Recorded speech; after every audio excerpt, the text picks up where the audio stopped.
بسم الله الرحمن الرحيم. السلام عليكم ورحمة الله وبركاته. الحمد لله رب العالمين الذي أمرنا بالدعاء فقال وقال ربكم ادعوني أستجب لكم، فوعدنا بالإجابة فقال وإذا سألك عبادي عني فإني قريب أجيب دعوة الداعي إذا دعان. والصلاة والسلام على رسول الله الذي وعدنا بالإجابة عندما ندعو إلى الله سبحانه وتعالى، فقال من ضمن دعائه في أسماء الحسنى اقتداء من أصحابه صلى الله عليه وسلم: أرأيت ماذا دعوت فقد دعوت بأسمائه الأعظم إذا دعي بها أجاب وإذا سئل بها أعطى. اللهم صل وسلم وبارك على رسولك الكريم النبي الأمين وعلى آله وصحبه وأمته إلى يوم الدين. أما بعد فيا عباد الله أوصي نفسي وإياكم بتقوى الله فقد فاز المتقون فلا تموتن إلا وأنتم مسلمون. Saudariku sekalian, para ibu baik yang di dalam ruang masjid ataupun yang di luar masjid, di sekitaran masjid dan studio, saya ingin mengajak pada seluruhnya tanpa kecuali, mari kita senantiasa bersyukur pada Allah Subhanahu wa taala atas nikmat yang telah kita dapati sampai dengan pagi hari ini. Syukur itu selalu menambah ketenangan di dalam jiwa. Syukur itu bisa mengentaskan sebagian persoalan hidup yang kita rasakan. Syukur itu bisa menambah kekuatan dari perasaan lemah yang kita rasakan. Dan syukur itu puncaknya bisa mengantarkan ke dalam surga terbaik yang dijanjikan, hingga Allah menyebutkan kemudian dalam Al-Quran, wa qalilun min ibadiyas syakur. Sedikit sekali di antara hamba-hambaku itu yang bisa menjadi orang yang pandai bersyukur kepada Allah Subhanahu wa taala. Mudah-mudahan hidupan kita sampai hari ini seluruhnya diterima oleh Allah Subhanahu wa taala sebagai amal saleh, dan semoga yang belum mendapatkan hidayah untuk berislam sampai dengan pagi hari ini dihunjamkan hidayah kepada dalam jiwanya oleh Allah Subhanahu wa taala agar bisa berislam sebelum wafat menghadap Allah Subhanahu wa taala. Baik, hari ini kita akan belajar, saya akan cepat masuk kepada pembahasan karena waktu kita cukup singkat, tentang orang-orang yang dikabulkan doanya yang tersebut dalam Al-Quran khususnya dan sunnah-sunnah Rasulullah SAW. Kita akan bagi pembahasan kita ke dalam 3 bagian. Pertama, kenapa kita mesti berdoa? Di poin pertama. Pertama, kenapa kita mesti berdoa? Yang kedua, bagaimana cara berdoa yang baik, yang cepat dikabulkan oleh Allah Subhanahu wa taala. Jadi yang pertama, mengapa kita mesti berdoa? Esensi doa itu apa? Ya? Yang kedua, bagaimana cara berdoa yang sekiranya cepat dikabulkan oleh Allah Subhanahu wa taala. Dan yang ketiga, kita akan melihat ukuran pengabulan doa. Seperti apa doa itu dikabulkan. Karena nanti ada orang-orang yang tidak sadar sesungguhnya doanya sudah dijawab, tapi dia tidak menyadari itu. Bahkan merasakan doanya kok nggak dijawab-jawab gitu. Padahal Allah sudah menjawabnya. Nah, seperti apa ukuran kita mengetahui bahwa doa kita telah terjawab, atau doa kita barangkali belum dijawab, atau tidak dijawab? Apa ukuran ketiga hal itu? Itu yang coba kita turunkan di pembahasan pagi ini. Mudah-mudahan dengan itu kita nanti akan lebih pandai bagaimana cara menyikapi doa dalam hidup, seperti apa doa dipanjatkan, kapan kita berdoa, dan kita tahu, oh ini hasil dari doa yang telah kita panjatkan. Sepakat sampai di sini? Baik ya, tinggal sepakat saja ya. Kan biasanya yang nerangkan saya, nulis saya, ngapus saya sampai selesai pula. Baik, ayo kita mulai. Bismillah. Mengapa kita mesti berdoa? Kita buka dulu ibu sekalian, ya, yang di ruangan ini ataupun yang di bawah, semuanya insya Allah memiliki kemuliaan yang sama di hadapan Allah Subhanahu wa taala sesuai dengan keikhlasannya, ya, sesuai dengan keikhlasannya. Karena hadisnya umum sifatnya. Man salaka tariqan yaltamisu fihi ilma sahhalallahu lahu tariqan ilal jannah. Siapa yang menyiapkan dirinya menempuh perjalanan dan dia meniatkan ingin belajar pengetahuan agama walaupun sedikit, maka dia akan dapat balasan dari Allah, minimal setiap langkahnya akan dicatat meringankan langkah dia ke surga nantinya. Ya, dan di situ tidak disebutkan khusus bagi yang di dalam ruangan masjid. Lantai 2 lagi misalnya. Tidak. Ya, jadi yang di sekitaran, yang di depan semua berdasarkan niatnya, ya. Berdasarkan niat dan kuantitas amalannya. Di kuantitas itu tambah. Mungkin Ustadz belum datang, ibu ada yang berzikir, ada yang baca Al-Quran, ada yang istighfar. Itu yang nambah pahala. Ya. Kalau yang pasang status, pasang kamera, itu saya nggak tahu. Ayo kita kembalikan sini. Pertama, Quran surah ke-7 ayat 172. Quran surah ke-7 Al-A'raf ayat 172. Kemudian setelah itu diperintahkan dalam Al-Quran surah ke-40 Ghafir ayat ke-60. Lalu kita praktekkan ini dalam keseharian kita. Saya beri contoh misalnya Quran surah ke-2 ayat ke yang paling banyak nih dibaca 201. Kadang-kadang misalnya Quran surah kedua ayat 286. Banyaklah. Quran surah ke-7 ayat 23 misalnya dan seterusnya. Ini bagian pertama.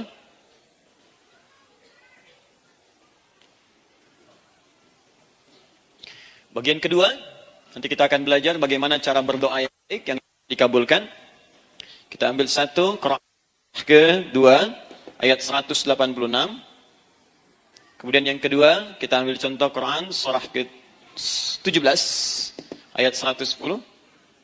Kemudian yang ketiga, kita ambil contoh yang paling dahsyat di Al-Quran surah ke-3 ayat 38 sampai 39. Ada yang belum berdoa sudah dikabulkan. Masya Allah. Ini ada di Quran misalnya surah ke-3 ayat 31. Nanti turunan amalannya misal di Quran surah 51 ayat 15 sampai dengan 18. Saya bulati yang 18-nya. Bagian ketiganya nanti kita uraikan di bagian akhirnya. Baik, kita bisa mulai insyaallah. Baik, kita bagian pertama, mari kita mulai. Saya ingin berkisah sejenak dengan menyampaikan Quran surah ke-7 Al-A'raf ayat 172. Allah berfirman, A'udzubillahi minasyaitonir rajim, wa idz akhadha rabbuka min bani Adam min zuhurihim dzurriyyatahum wa ashhadahum ala anfusihim alastu bi rabbikum qalu bala syahidna. Ada ayatnya? Baik ya, di Quran surah ke-7 Al-A'raf ayat 172. Wa idz akhadha rabbuka min bani Adam. Kata Allah, dan ingatlah, pahamilah, pelajarilah, dalamilah. Teman-teman sekalian, ingat kalimat idz itu, idz dalam Al-Quran termasuk dalam bahasa Arab, itu bukan sekedar mengingat. Idz itu bisa mengandung arti memahami dengan dalam. Menganalisis. Ya, memaknai itu idz. Jadi bukan sekedar mengingat. Bukankah ibu kalau mengingat sesuatu berusaha mendalaminya? Ya, kalau nggak percaya saya tanya begini. Coba ibu ingat kemarin jam 5 sore ada di mana? Bukankah sekarang sedang mendalami sesuatu? Sedang mencari memori jam 5 sore kemarin ada di mana? Setelah itu dihimpun jadi sesuatu lalu disampaikan dengan terstruktur, dengan rapi. Oh, kemarin saya ada di sini, di sini, di sini, mengerjakan ini, ini, ini. Itu idz dalam bahasa Arab. Jadi kalau di Al-Quran ada kalimat idz, itu berarti bukan sekedar kita diminta mengingat, tapi juga merenung, mendalami, memahami dengan dalam. Paham insyaallah? Baik, sekarang perhatikan. Nanti kalau ibu baca Al-Quran, maksud saya, ibu bisa menerjemahkan sendiri.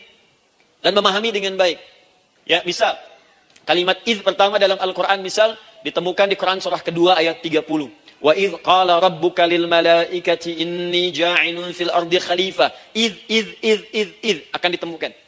Nah, sekarang ayat tentang korelasinya dengan doa, kita buka Quran surah ke-7 tadi ayat 172.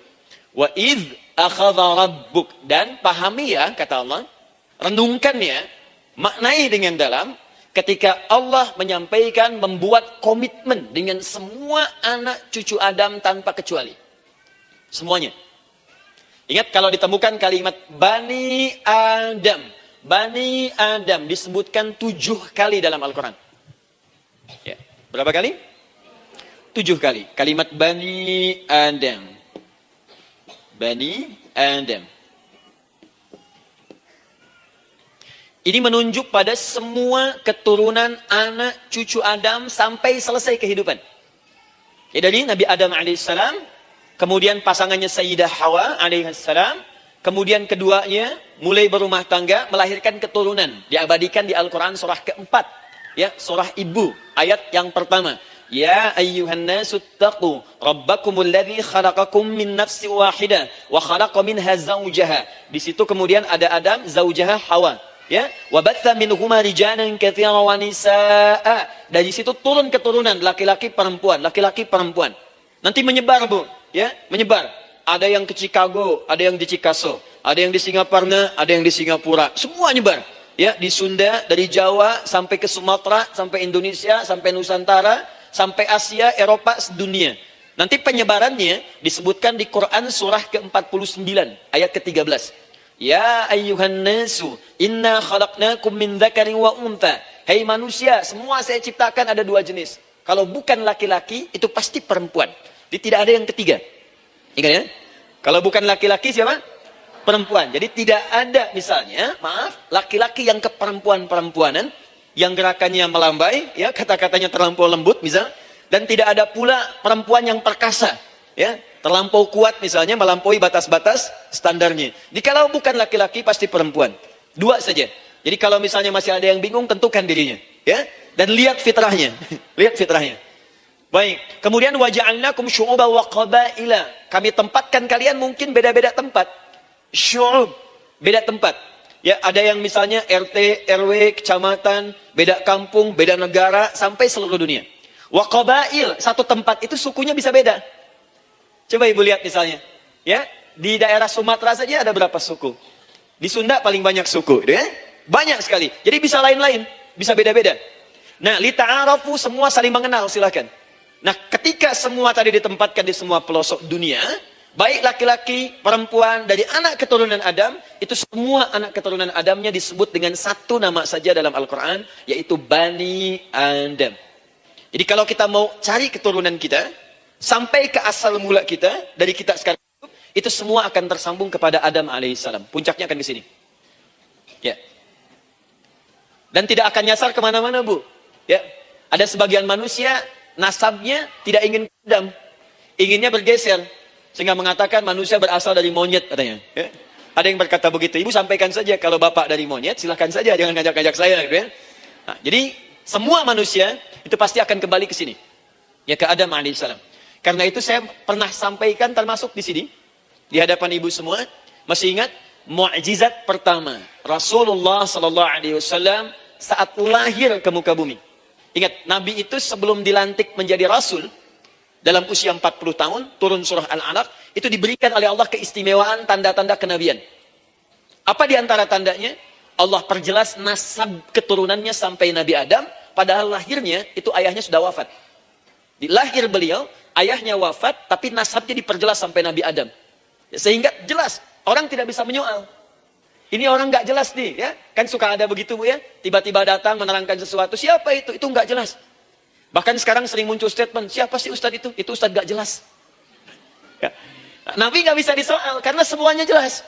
Nasabnya jelas, keturunannya jelas, kemuliaannya jelas, ilmunya jelas. Jadi kalau orang mau menyoal, gak punya peluang. Siapa kamu Muhammad? Saya jelas keturunannya. Muhammad SAW bin Abdullah, bin Abdul Muttalib, bin Hashim, bin Abdul Manaf, bin Qusay, bin Murrah, bin Kilab, bin Ka'ab, bin Ghalib, bin Fihir, bin Malik, bin Nadar, bin Kinana, bin Khuzaimah, bin Mudrika, bin Ilyas, bin Nizar, bin Mudar, bin Ma'ad, bin Adnan, bin Addi, bin Adri, bin Muqawwam, bin Nahur, bin Tarih, bin Ya'ruf, bin Yasjub, bin Nabit, bin Ismail AS, bin Ibrahim AS, bin Azar, bin Nahur, bin Abir, bin Kinan, bin Arfakhshad, bin Sam, bin Nuh AS, bin Mikhlail, Matushara, bin Kinan, bin Anwas, bin Tis, bin Adam AS. Coba ulangi. Jelas. Jelas. Jadi orang nggak bisa nyoal. Itu mukjizat, ya. Keistimewaan pertama sebelum Allah kemudian angkat menjadi Nabi dan Rasul di usia 40 tahun. Jadi kalau ibu ditanya, kamu jelas nggak? Jelas. Apa binnya? Bin Bani Adam. Itu bocoran dari Al-Quran. Ya, kalau ditanya, keturunan siapa kamu? Adam. Tahu dari mana? Allah yang nyampaikan langsung. Apa kata Allah? Bani Adam. Jelas, ya? Baik. Jadi ini kembali kepada Adam alaihissalam. Nah, semua anak cucu Adam yang saya garis bawahi, sejak mulai terlahir, itu sudah ada komitmen dari Allah dengan anak cucu Adam ini sebelum terlahir ke dunia. Sejak dalam kandungan. Jadi kalau ibu belajar hadis, Misal, dulu saya pernah amanahkan kalau ibu mau belajar dasar-dasar, cari kitabnya Imam An-Nawawi yang Al-Arba'in An-Nawawiyah, 42 hadis. Hadis keempat, ya paling kiri sebelah atas di kitabnya. Dari Abdullah bin Mas'ud radhiyallahu taala anhu, ya. Qala Nabi sallallahu alaihi wasallam bahwa shadiqul masduq. Nabi SAW pernah menyampaikan sedangkan beliau orang benar dan dibenarkan. Kapan perjanjian ini dibuat? Dalam usia kandungan 4 bulan. Dalam kandungan. Inna ahadakum yujma'u fi batni ummihi. Setiap kalian yang akan terlahir dari anak cucu Adam. Kecuali Adam, Bu, ya. Ingat, kecuali Adam, kecuali Hawa. Karena ini asal mula manusia keduanya. Tapi keturunan Adam dan Hawa akan mengalami proses yang sama. Dikandung dulu ibundanya, kemudian terlahir. Adam tidak dikandung, ingat, Adam tidak ada bapak, Adam tidak ada ibu. Langsung diciptakan wujudnya oleh Allah Subhanahu wa taala dari bahan dasar yang sama dengan manusia. Ya, karena itu saya pernah ditanya, pernah berdialog, ya. Ustaz, ini spesial Nabi Isa ini. Ya, spesial, Yesus Al-Masih Nabi Isa spesial. Karena itu diangkat sebagai Tuhan. Apa yang spesial? Kata beliau, karena ini bisa menghidupkan yang mati. Yang kedua, ini lahirnya beda dengan orang biasa. Bagaimana lahirnya? Tanpa bapak. Ibu saja tanpa bapak. Mana ada manusia yang lain seperti ini? Saya bilang, Adam lebih spesial lagi. Lahir tanpa ibu, tanpa bapak. Kenapa nggak jadi Tuhan? Tapi kan Adam nggak bisa menghidupkan yang mati. Dengan izin Allah, maaf, Nabi Ibrahim lebih canggih lagi. Buka Quran surah kedua, ayat 260. Paling kiri sebelah atas. Wa idh qala Ibrahim rabbi arini kaifa tuhyil mauta. Qala awalam tu'min? Qala bala walakin inna qalbi. Ketika Ibrahim bermohon kepada Rabbnya, ya Allah, tolong tunjukkan kepadaku bagaimana cara menghidupkan yang mati. Kata Allah, kamu masih nggak yakin? Kata Ibrahim, saya yakin-yakinnya. Cuma supaya hati saya tenang, buktikan kepada yang lain tentang kuasamu. Kata Allah, gampang. Lalu Allah berikan kemudian satu ketentuan, sama persis dengan Nabi Isa. Cuman prosesnya lebih canggih. Kalau Nabi Isa, tepuk mayatnya, bangun, bicara. Nabi Ibrahim kata Allah, nih ambil burung, potong-potong dulu, dicincang dulu. Sudah dicincang kemudian, mayatnya disimpan jasadnya di tempat bukit yang berbeda. Kalau sekarang potong burung, simpan di bukit satu, jasad yang kedua simpan di bukit B. Kepalanya simpan di bukit A, ekornya simpan di bukit B, badannya simpan di bukit C. Panggil dengan nama Allah. Thummat uhunna ya'tina kasa'ya. Panggil, bismillah, dengan nama Allah, hidup, hidup. Sama persis dengan Nabi Isa. Dengan nama Allah, biiznillah, hidup, hidup. Nabi Ibrahim, biiznillah, dengan nama Allah, hidup, hidup. Menyatu semuanya, jadi satu. Psst. Kalau Nabi Isa, kemudian ada yang menduga sebagai Tuhan, kenapa Nabi Ibrahim tidak angkat jadi Tuhan? Paham ya? Nah, ini menunjukkan bahwa ada pola pemikiran yang harus dikembalikan supaya benar cara memahaminya. Jelas sampai sini? Maaf, saya sedikit agak lompat ya. Saya kembalikan kemudian, perhatikan sini. Inna ahadakum yujma'u fi batni ummihi. Karena itu, semua anak cucu Adam, beda dengan Adam, akan proses lahirnya dikandung dulu di perut ibundanya. Fokus baik-baik. Arba'ina yauman nutfah, 40 hari pertama, baru kemudian proses antara spermatozoa dengan ovum berproses. Thumma yakunu mithla dzalika, kemudian alaqah. 40 hari yang kedua jadi alaqah, zigot yang menempel di dinding rahim. Thumma yakunu mithla dzalika mudghah. 40 hari ketiga berbentuk mudghah, sudah mulai berbentuk daging sekeratan, ada bentuknya. Dan usianya sudah 4 bulan, 40 hari ketiga, 120 hari. 120 hari. Thumma yursalu ilaihil malak, kemudian diutuslah malaikat, fayanfukhu fihi ruh, maka ditiupkan roh ke dalamnya.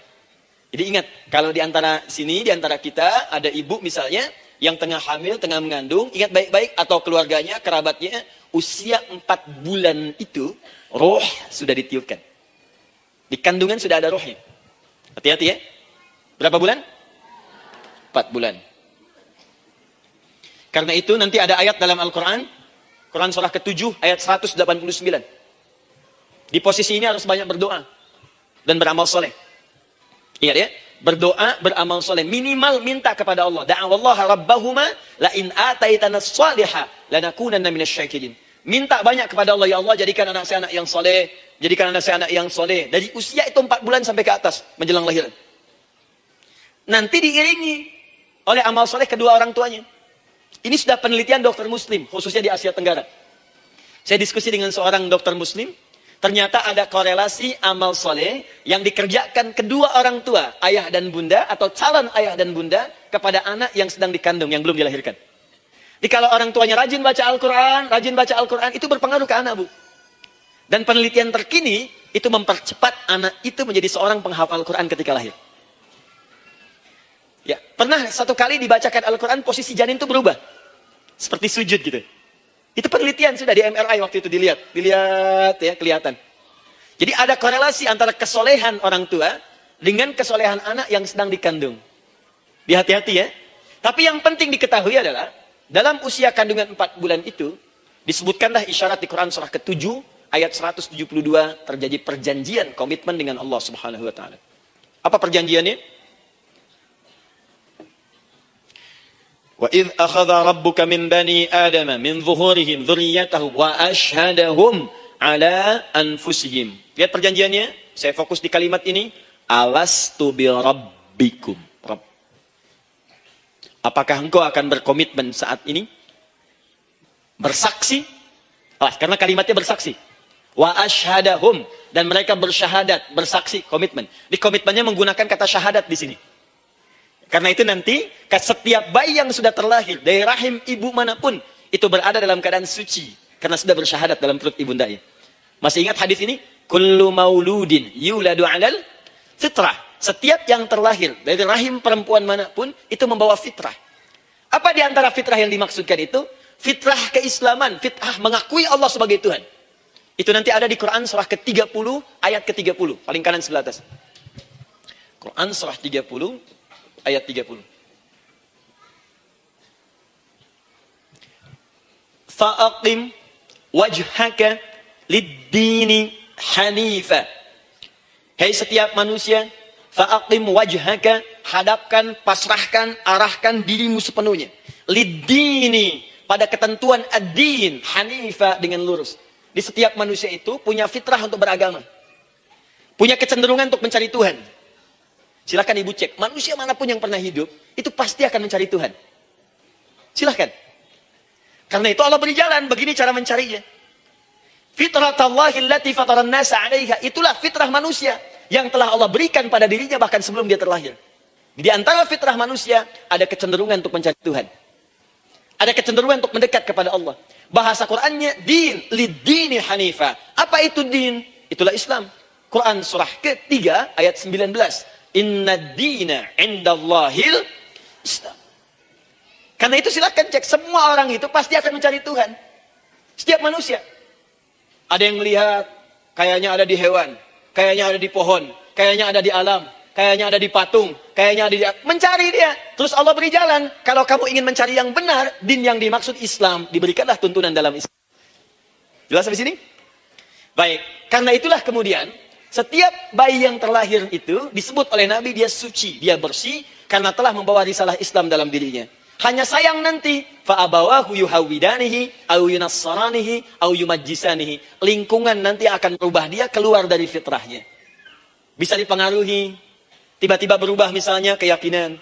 Bisa karena kejadian tertentu dia jauh dari Allah Subhanahu wa taala. Dia muslim, cuman karena kondisi tertentu, pekerjaan menjauhkan dia dari Allah, lupa salat. Telenovela menjauhkan dia dari Al-Quran. WhatsApp, Facebook, media sosial melupakan dia dari ibadah. Coba ibu, kalau online setiap hari berapa kali dengan media sosial? Ganti status. Online dengan Allah berapa kali dalam sehari? Coba hitung. Online dengan Allah, yang paling maksimal kan sholat fardu. 5 kali. Kalau 1 kali 5 menit kali 5, cuma 25 menit. 25 menit online dengan Allah. Berapa menit online dengan media sosial yang tidak nyata? Dan cita-cita masuk surga. Ayo sini. Nah, saya belum selesai. Jadi yang pertama, dalam perjanjian 4 bulan ini, pertama ada komitmen bersyahadat menuhankan Allah. Tapi yang kedua, ini yang dahsyat. Perhatikan kalimatnya, fokus. Saat Allah memperkenalkan dirinya, dalam kandungan kita, usia 4 bulan itu, dengan nama apa Allah memperkenalkan dirinya? Coba lihat ayatnya. Alastu bi rabbikum, dengan nama Rabb, Rabb. Wa idh akhadha rabbuka, Rabb, min bani adama dzurriyyatahum, awas, wa ashhadahum ala anfusihim. Alastu bi rabbikum, dengan nama Rabb. Rabb. Nah, ibu sekalian, kata Rabb ini itu berasal dari kata ar-rububiyah. Ar-rububiyah. Yang berarti sifat merawat, memberikan semua kebutuhan. Saya ulang ya. Merawat, memberikan semua kebutuhan. Sudah? Menyayangi, memaafkan, mengasihi, mengampuni. Masya Allah. Merawat,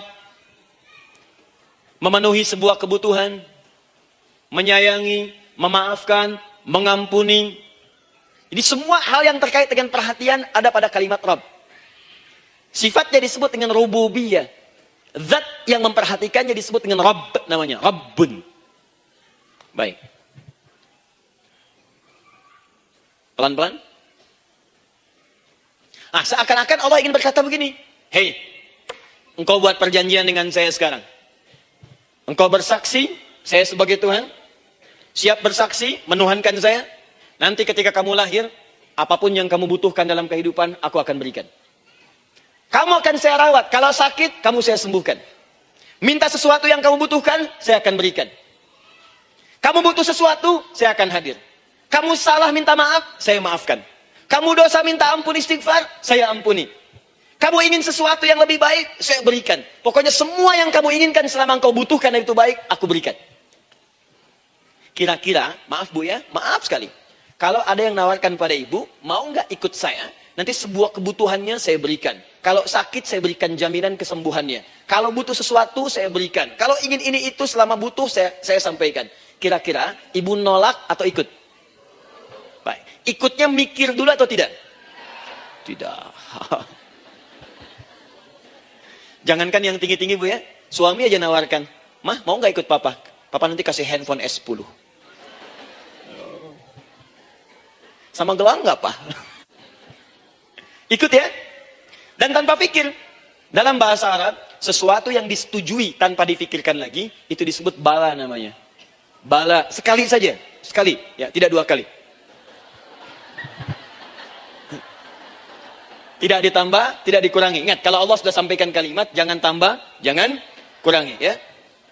Bala. Tidak ditambah. Nggak, tidak disebutkan dua kali. Bala. Bala itu artinya siap. Ya. Tanpa fikir. Karena memang nggak ada yang difikirkan lagi. Apa yang mau difikirkan? Semua kebutuhan dikasih. Semua keinginan dikabulkan sepanjang baik. Kalau sakit ada jaminan disembuhkan. Dikasihi, disayangi, salah dimaafkan. Ya, kalau dosa diampuni. Apalagi yang kurang. Nggak ada aib, nggak ada yang kurang. Sempurna semua. Kita katakan bala tanpa fikir. Karena itu, perhatikan. Setiap kita kemudian, ibu sekalian, datang terlahir ke bumi, mengalami kehidupan, fitrah kita setiap mendapatkan kebutuhan, kita akan menyebut nama Allah Subhanahu wa Ta'ala dengan nama yang telah dijanjikan itu. Silakan ibu cek. Bukankah ibu ketika ada kesulitan memohon kepadanya? Ya Allah, tolong sembuhkan ya Allah. Ya Allah, lancarkan ya Allah. Ya Allah, sukseskan suami saya. Ya Allah, tenangkan kehidupan rumah tangga kami. Ya Allah, anugerahkan solusi. Ya Allah, sembuhkan ibu saya. Semua minta kan? Dan dahsyatnya, ketika ibu memohon kepada Allah itu, ibu gunakan kalimat yang telah disepakati ketika Allah sampaikan kepada kita. Rabb, Rabb, Rabb. Perhatikan, kalau ibu berdoa, doa apa paling favorit? Rabbana atina fid dunya hasanah. Fil akhirati hasanah. Wa qina. Doa apa itu? Sapu jagat. Baik. Bu bayangkan, Nabi aja nggak tahu tuh istilah itu sapu jagat. Ibu tahu? Wah, Masya Allah, Indonesia kreatif. Luar biasa.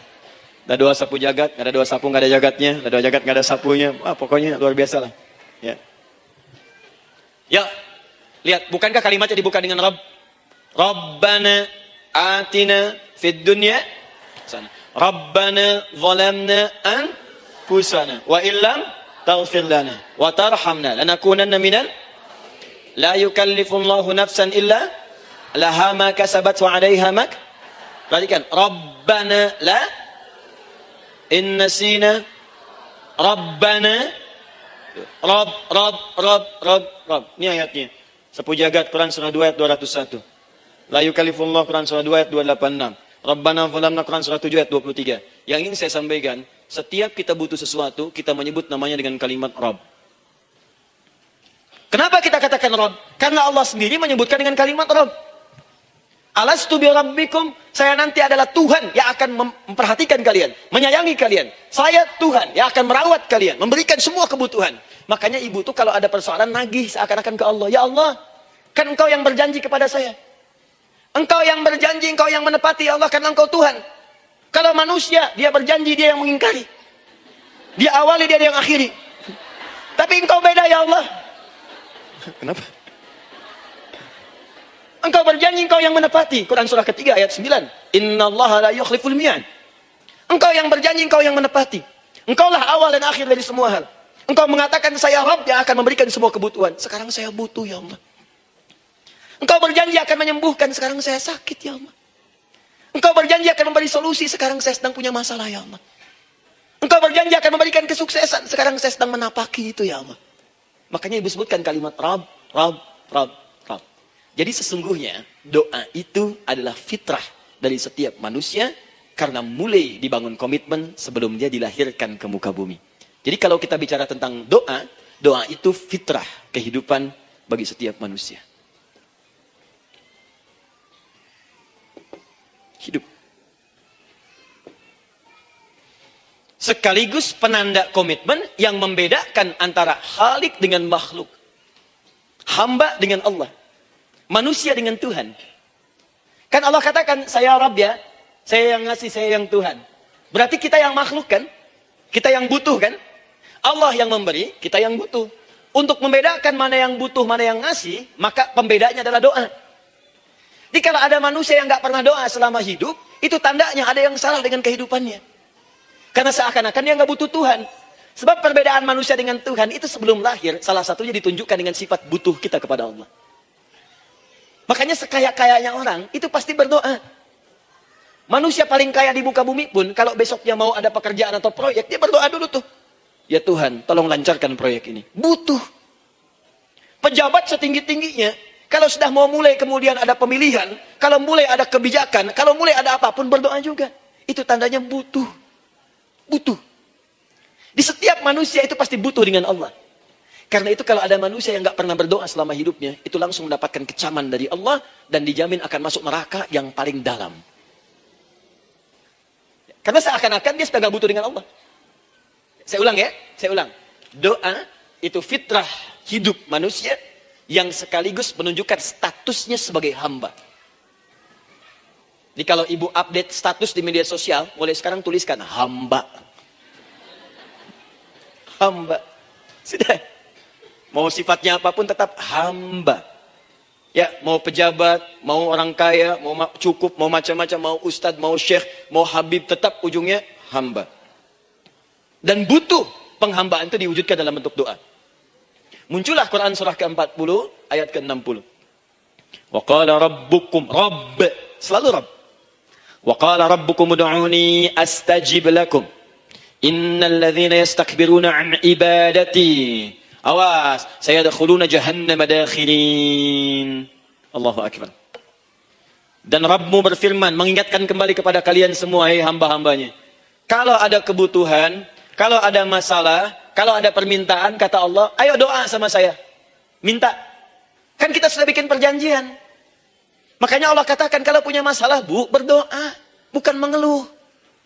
Kalau punya persoalan, bu, berdoa. Bukan bikin status. Rasanya aku tidak sanggup. Ditulis di Facebook. Lain. Terus kalimat Allahnya pun jelas. Minta kepadaku, bukan mengeluhkannya. Kamu tidak seperti yang aku kira. Nungguin komen. Sambil masak, teling ada satu. Ece kunaon. Makin meluas masalah. Untuk abi mas sabar. Sudah. Paham ya? Jadi ini kaidah hidup yang pertama. Sebetulnya sederhana, cuma jarang digunakan gitu. Sederhana, cuma jarang dipakai. Kata Allah kan, kamu doa itu, saya kasih ketenangan. Jadi bu, gini, doa itu manfaatnya, walaupun solusi belum datang, tapi hati tenang. Tenang. Jadi kalau mau curhat-curhat sama Allah, sampaikan, minta, mohon, berikan. Minimal tenang. Saya kasih rahasia ya. Ini di antara kita saja nih. Lihat sini. Saya hapus dulu deh. Bismillah. Masya Allah. Mau ngapus sendiri, nulis sendiri, penghapus, lari sendiri.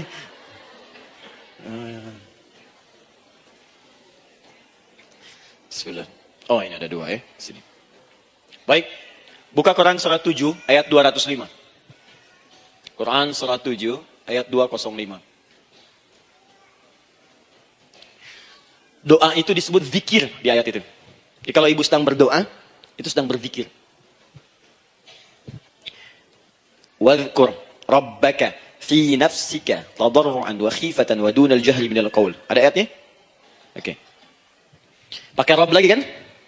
Wadhkur rabbaka. Kalau engkau punya masalah, kata Allah, sekecil apapun. Di rumah tangga kah, di kantor kah, kehidupan sosial kah. Kata Allah, ayo sebut, minta kepada Allah. Berdoa. Doa disebut dengan zikir. Zikir itu semua kegiatan yang membuat kita ingat Allah. Zikir. Baca Quran, zikir. Dalilnya Quran surah ke-15 ayat 9. Inna nahnu nazzalna zikra. Kami turunkan Al-Quran sebagai zikir. Menghafal Quran, zikir. Quran surah 54 ayat 17, ayat 22, ayat 32, ayat 40. Walaqad yassarnal Qur'ana lidzikri. Kami akan mudahkan Al-Quran untuk diingat, dihafalkan. Zikir, sebagai zikir kepada Allah. Ibu selepas sholat, baca subhanallah, alhamdulillah, Allahu Akbar, zikir. Quran surah keempat, ayat 103. فَإِذَا قَضَيْتُمُ الصَّلَاةَ فَاذْكُرُوا اللَّهِ. Maka jika anda telah tuntas mengerjakan sholat, segera berzikir kepada Allah. Sholat sendiri, zikir. Quran surah ke-20, ayat ke-14. Innani anallahu la ilaha illa ana fa'budni wa aqimis salata li dzikri. Saya Allah, kata Allah. Tidak ada Tuhan selain saya. Sembah saya.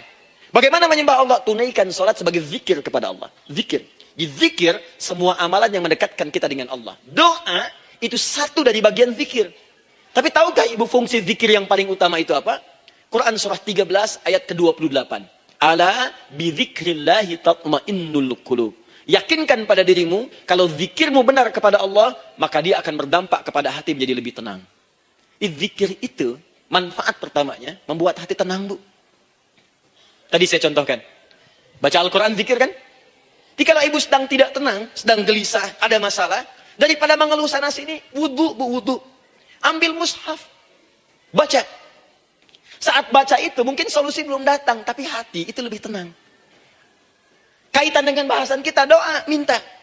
Doa. Jadi kalau orang punya masalah itu, kalau berdoa, walaupun solusinya belum datang, walaupun kemudian jawabannya belum tiba, minimal hati ibu itu tenang. Ini dia. Kan surah 13 ayat 28. Rumus ini pakai. Gunakan dalam hidup. Karena yang tahu kehidupan kita itu Allah yang menciptakan kita. Yang tahu pesawat, yang bikin pesawat. Yang tahu handphone, yang bikin handphone. Yang tahu mikrofon, yang bikin mic-nya. Yang tahu kita, yang menciptakan kita. Ikutilah petunjuk Allah yang menciptakan kita, maka akan langsung terasa manfaatnya. Ibu tidak percaya, silahkan lakukan. Rasakan bedanya, bedakan rasanya. Dan pasti akan terasa bedanya. Akan lain. Tuh. Doa. Tapi ingat yang paling penting kata Allah, doa itu bukan sekedar penting permohonannya, tapi menunjukkan status kita sebagai hamba di hadapan Allah Subhanahu wa taala. Jadi kalau ada orang selama hidup tidak pernah berdoa, artinya dia mengingkari status dia sebagai hamba di hadapan Allah Subhanahu wa taala. Mau menyejajarkan diri dengan Tuhan. Kan yang tidak pernah meminta itu Tuhan.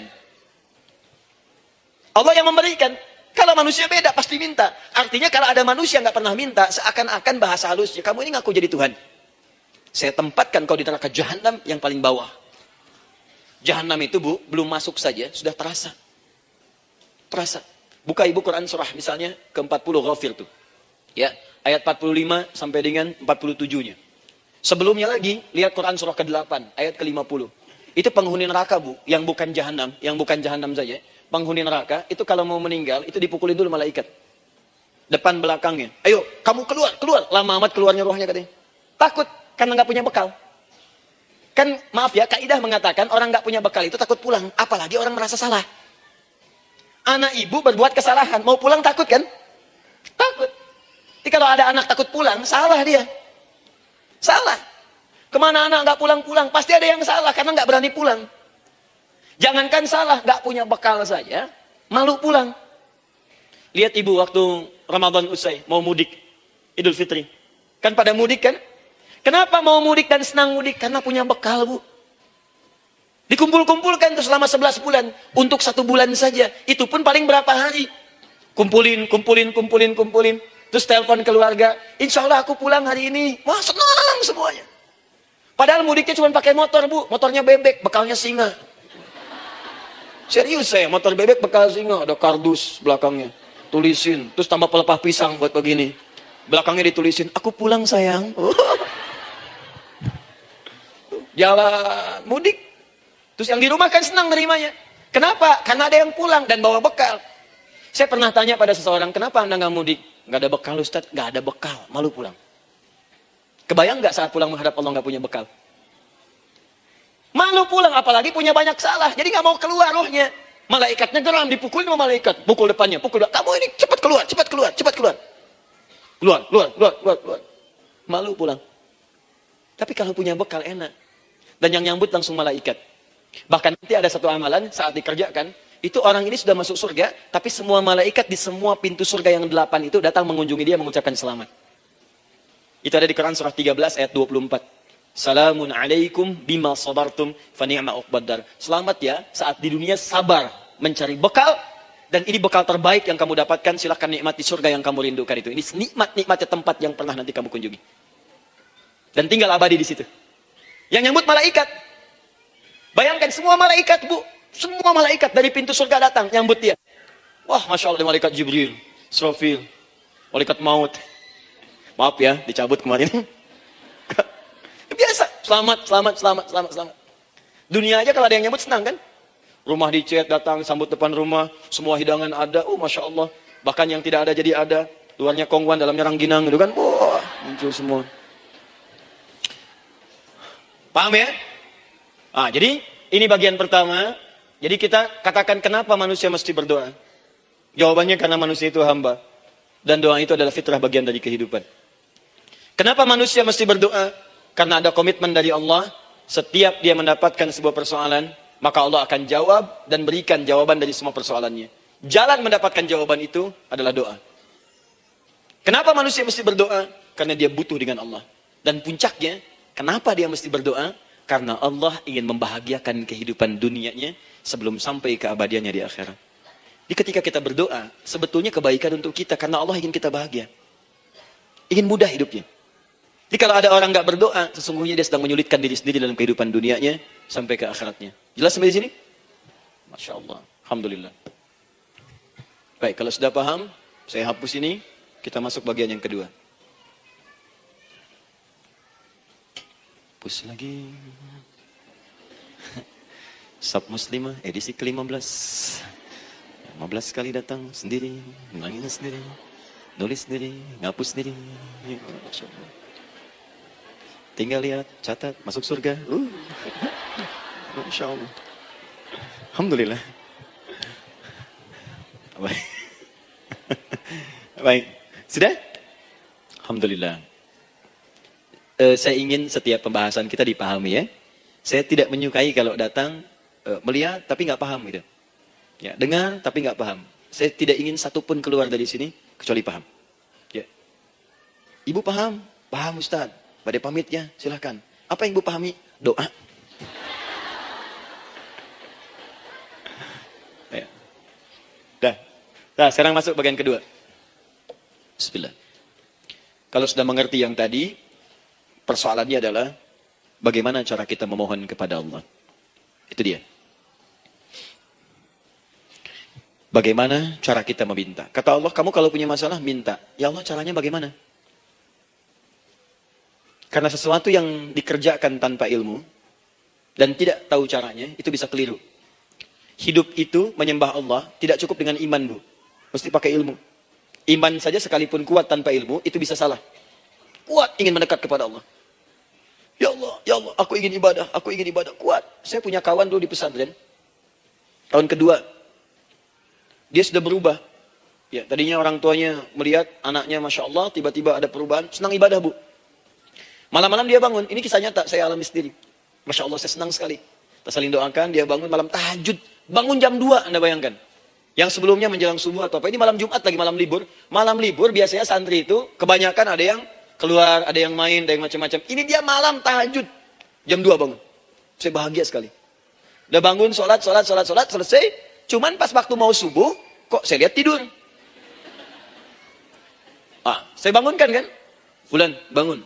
Oh iya, iya. Oh mungkin nanti mau nyusul. Saya pikir istirahat dulu. Saya ke masjid lah. Udah ke masjid dah selesai. Kita diskusi di masjid selesai. Semua pulang saya jam 7.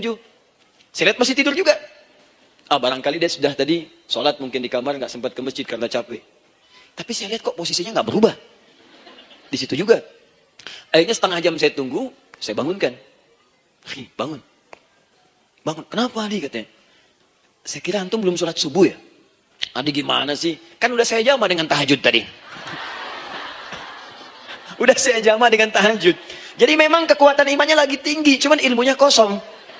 Ini yang bahaya. Besok-besok kalau orang kayak gini, sholat subuh bisa 4 rakaat. Ya. Karena itu berdoa penting. Cuma kita mesti tahu caranya. Yuk kita mulai bagian pertama. Quran surah kedua, ayat 186. Paling kiri sebelah bawah.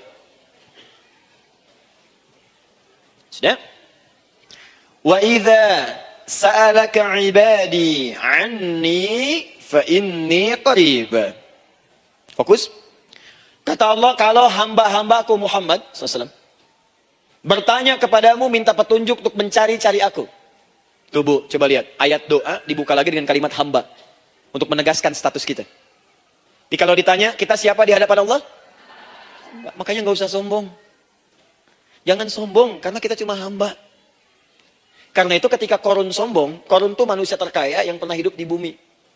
Hartanya Bu, ini saya kasih bocoran sedikit, kunci berangkasnya saja, kemana-mana itu suka dibawa, dipikul paling sedikitnya 8 bodyguard, cuman bawa kunci berangkas saja begini. Di Korun pengen ngasih tahu, kalau ada yang pengen nyuri di tempat saya, silahkan aja, ini aja bodyguard saya ngangkat kuncinya susah. Korun. Jadi kalau Anda tidak sekaya Korun, jangan ikutan sombong, telat. Telat, gak ada kerjaan. Sudah ada yang lebih kaya. Ya. Dan apa yang terjadi? Fakhosatna, kata Allah, kami telan. Likuifasi. Telan oleh bumi semua. Dengan kekayaannya semua habis. Jadi ketika ada seseorang yang lupa dengan statusnya sebagai hamba, maka Allah akan memberikan pelajaran kepadanya. Untuk taubat. Kalau nggak mau taubat juga, telan habis. Untuk menunjukkan kamu tuh bukan Tuhan. Saya Tuhannya. Maka jangan ikutan sombong. Kalau ada yang baru punya Ferrari, Lamborghini, Lamborghini, ya. Wow, bikin rame di jalan, cuman nggak update status, kasih tahu, maaf mas, telat. Itu gambaran hidup. Dan ingat, setiap dibuka dengan kalimat permohonan, itu kalimatnya hamba. Hambaku, hambaku, hambaku. Termasuk mau minta taubat, hamba. Quran surah 39 ayat 53. Qul ya ibadiyalladzina asrafu ala anfusihim, la taqnatu min rahmatillah. Katakan Muhammad pada hambaku yang merasa banyak dosa. Pengen berdoa, minta taubat. Kata Allah, hamba. Saya terima taubatnya, hamba. Ini ya. Ini pun adab yang pertama dari Al-Quran. Adab yang pertama, kalau kita ingin berdoa dan doa itu cepat ingin dikabulkan, maka berdoalah dengan cara menghamba di hadapan Allah Subhanahu wa taala. Jangan merasa tinggi.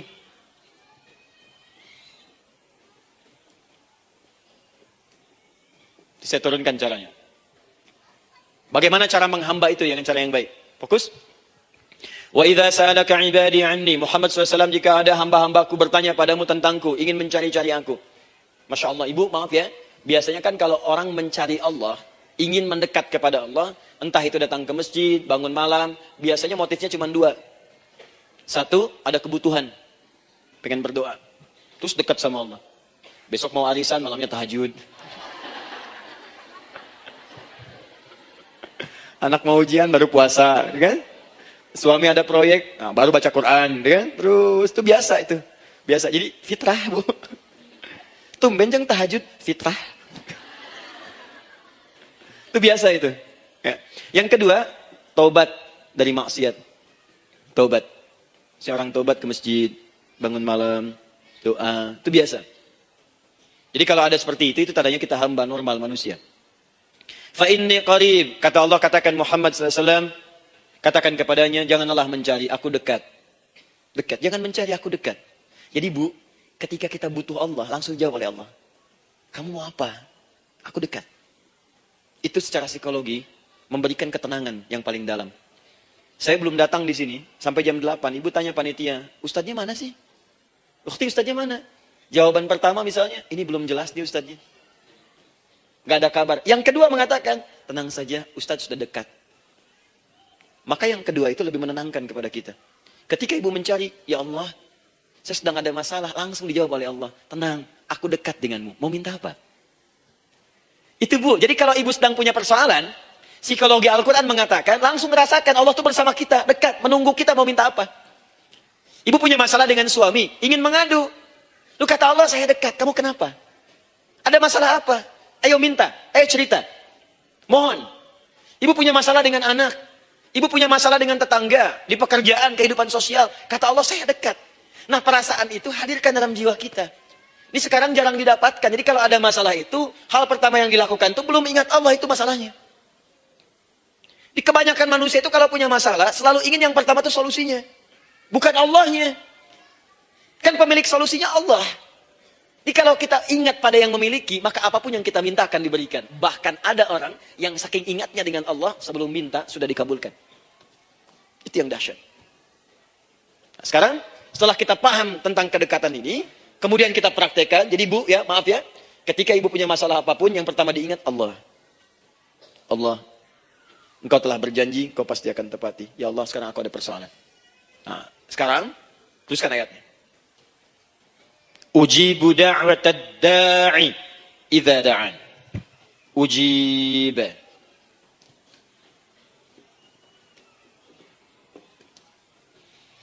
Ujibu da'watad da'i idza da'an. Aku pasti akan menjawab, mengabulkan setiap doa hambaku jika dia bermohon kepadaku. Saya ingin ajarkan sedikit di gramatikal bahasa Arab. Ujib itu disebut dengan fi'il mudhari namanya. Saya kasih rumus cepat bu ya. Insya Allah kalau ibu fokus dengan rumus ini, ibu nanti bisa memahami Al-Quran dengan baik. Saya kasih satu kalimat. Hafalkan baik-baik. Ini gampang kok. Anita. Ya, Anita. Sudah? Anita. Baik. Hamzah, nun, ya, ta. Satukan Anita.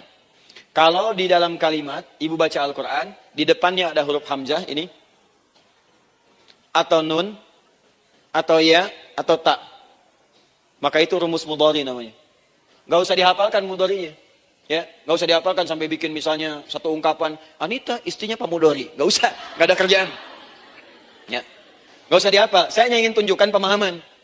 Kalau ada bentuk seperti ini punya 3 makna. Kalau dalam bahasa Inggris itu disebut present, ya, continuous, dan future. Present, continuous, and future. Sekarang, terus, sampai kapanpun. Sekarang, terus berlangsung, continuous, and future. Sampai kapanpun, di masa depan. Ini bentuknya, disingkat dengan rumus ini. Anita. Di dalam konteks pengabulan doa, kata Allah, ketika saya akan kabulkan. Kalau kamu punya masalah, kamu berdoa, saya akan kabulkan. Nah, kalimat Allah saya akan kabulkan ini, bentuknya menggunakan mudhari. Ada hamzah di depannya. Ujib. Artinya apa? Kalau ibu sekarang berdoa, saya akan kabulkan kata Allah. Terus kamu berdoa, saya akan jawab. Nanti pun punya masalah di masa depan, kamu berdoa, saya jawab juga. Jadi artinya, tidak ada doa yang sia-sia. Semua doa, ingat, sepanjang kita butuhkan, pasti Allah berikan. Doa itu, sepanjang kita butuhkan, pasti akan dijawab.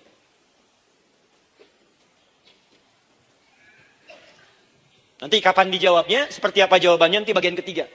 Kadang-kadang minta sekarang, dijawabnya nanti. Minta sekarang, dijawab sekarang. Ada yang mintanya A, dijawabnya B, itu yang paling dahsyat. Ya. Jadi kalau saya tanya, kalau kita berdoa, dijawab tidak oleh Allah? Ya, itu janji Allah. Setiap orang berdoa, pasti dijawab.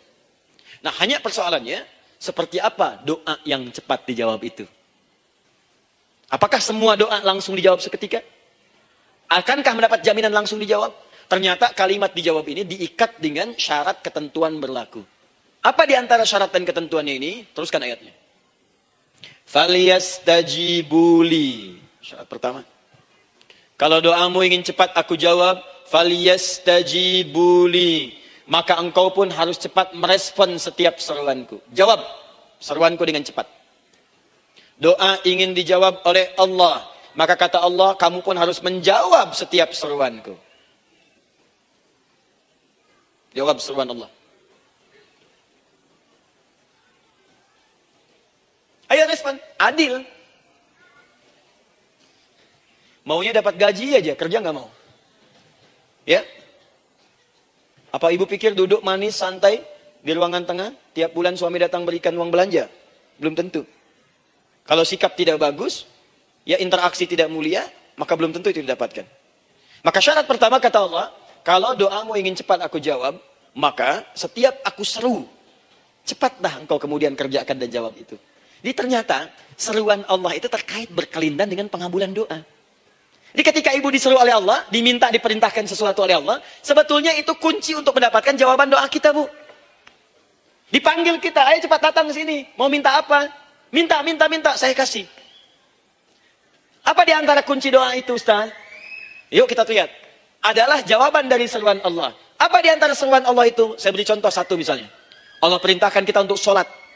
Bahkan disuruh diingatkan 5 kali dalam sehari. Sholat. Bukankah kita disuruh, Bu? Dipanggil 5 kali sehari untuk sholat? Allahu Akbar, Allahu Akbar. Ya? Diingatkan kan?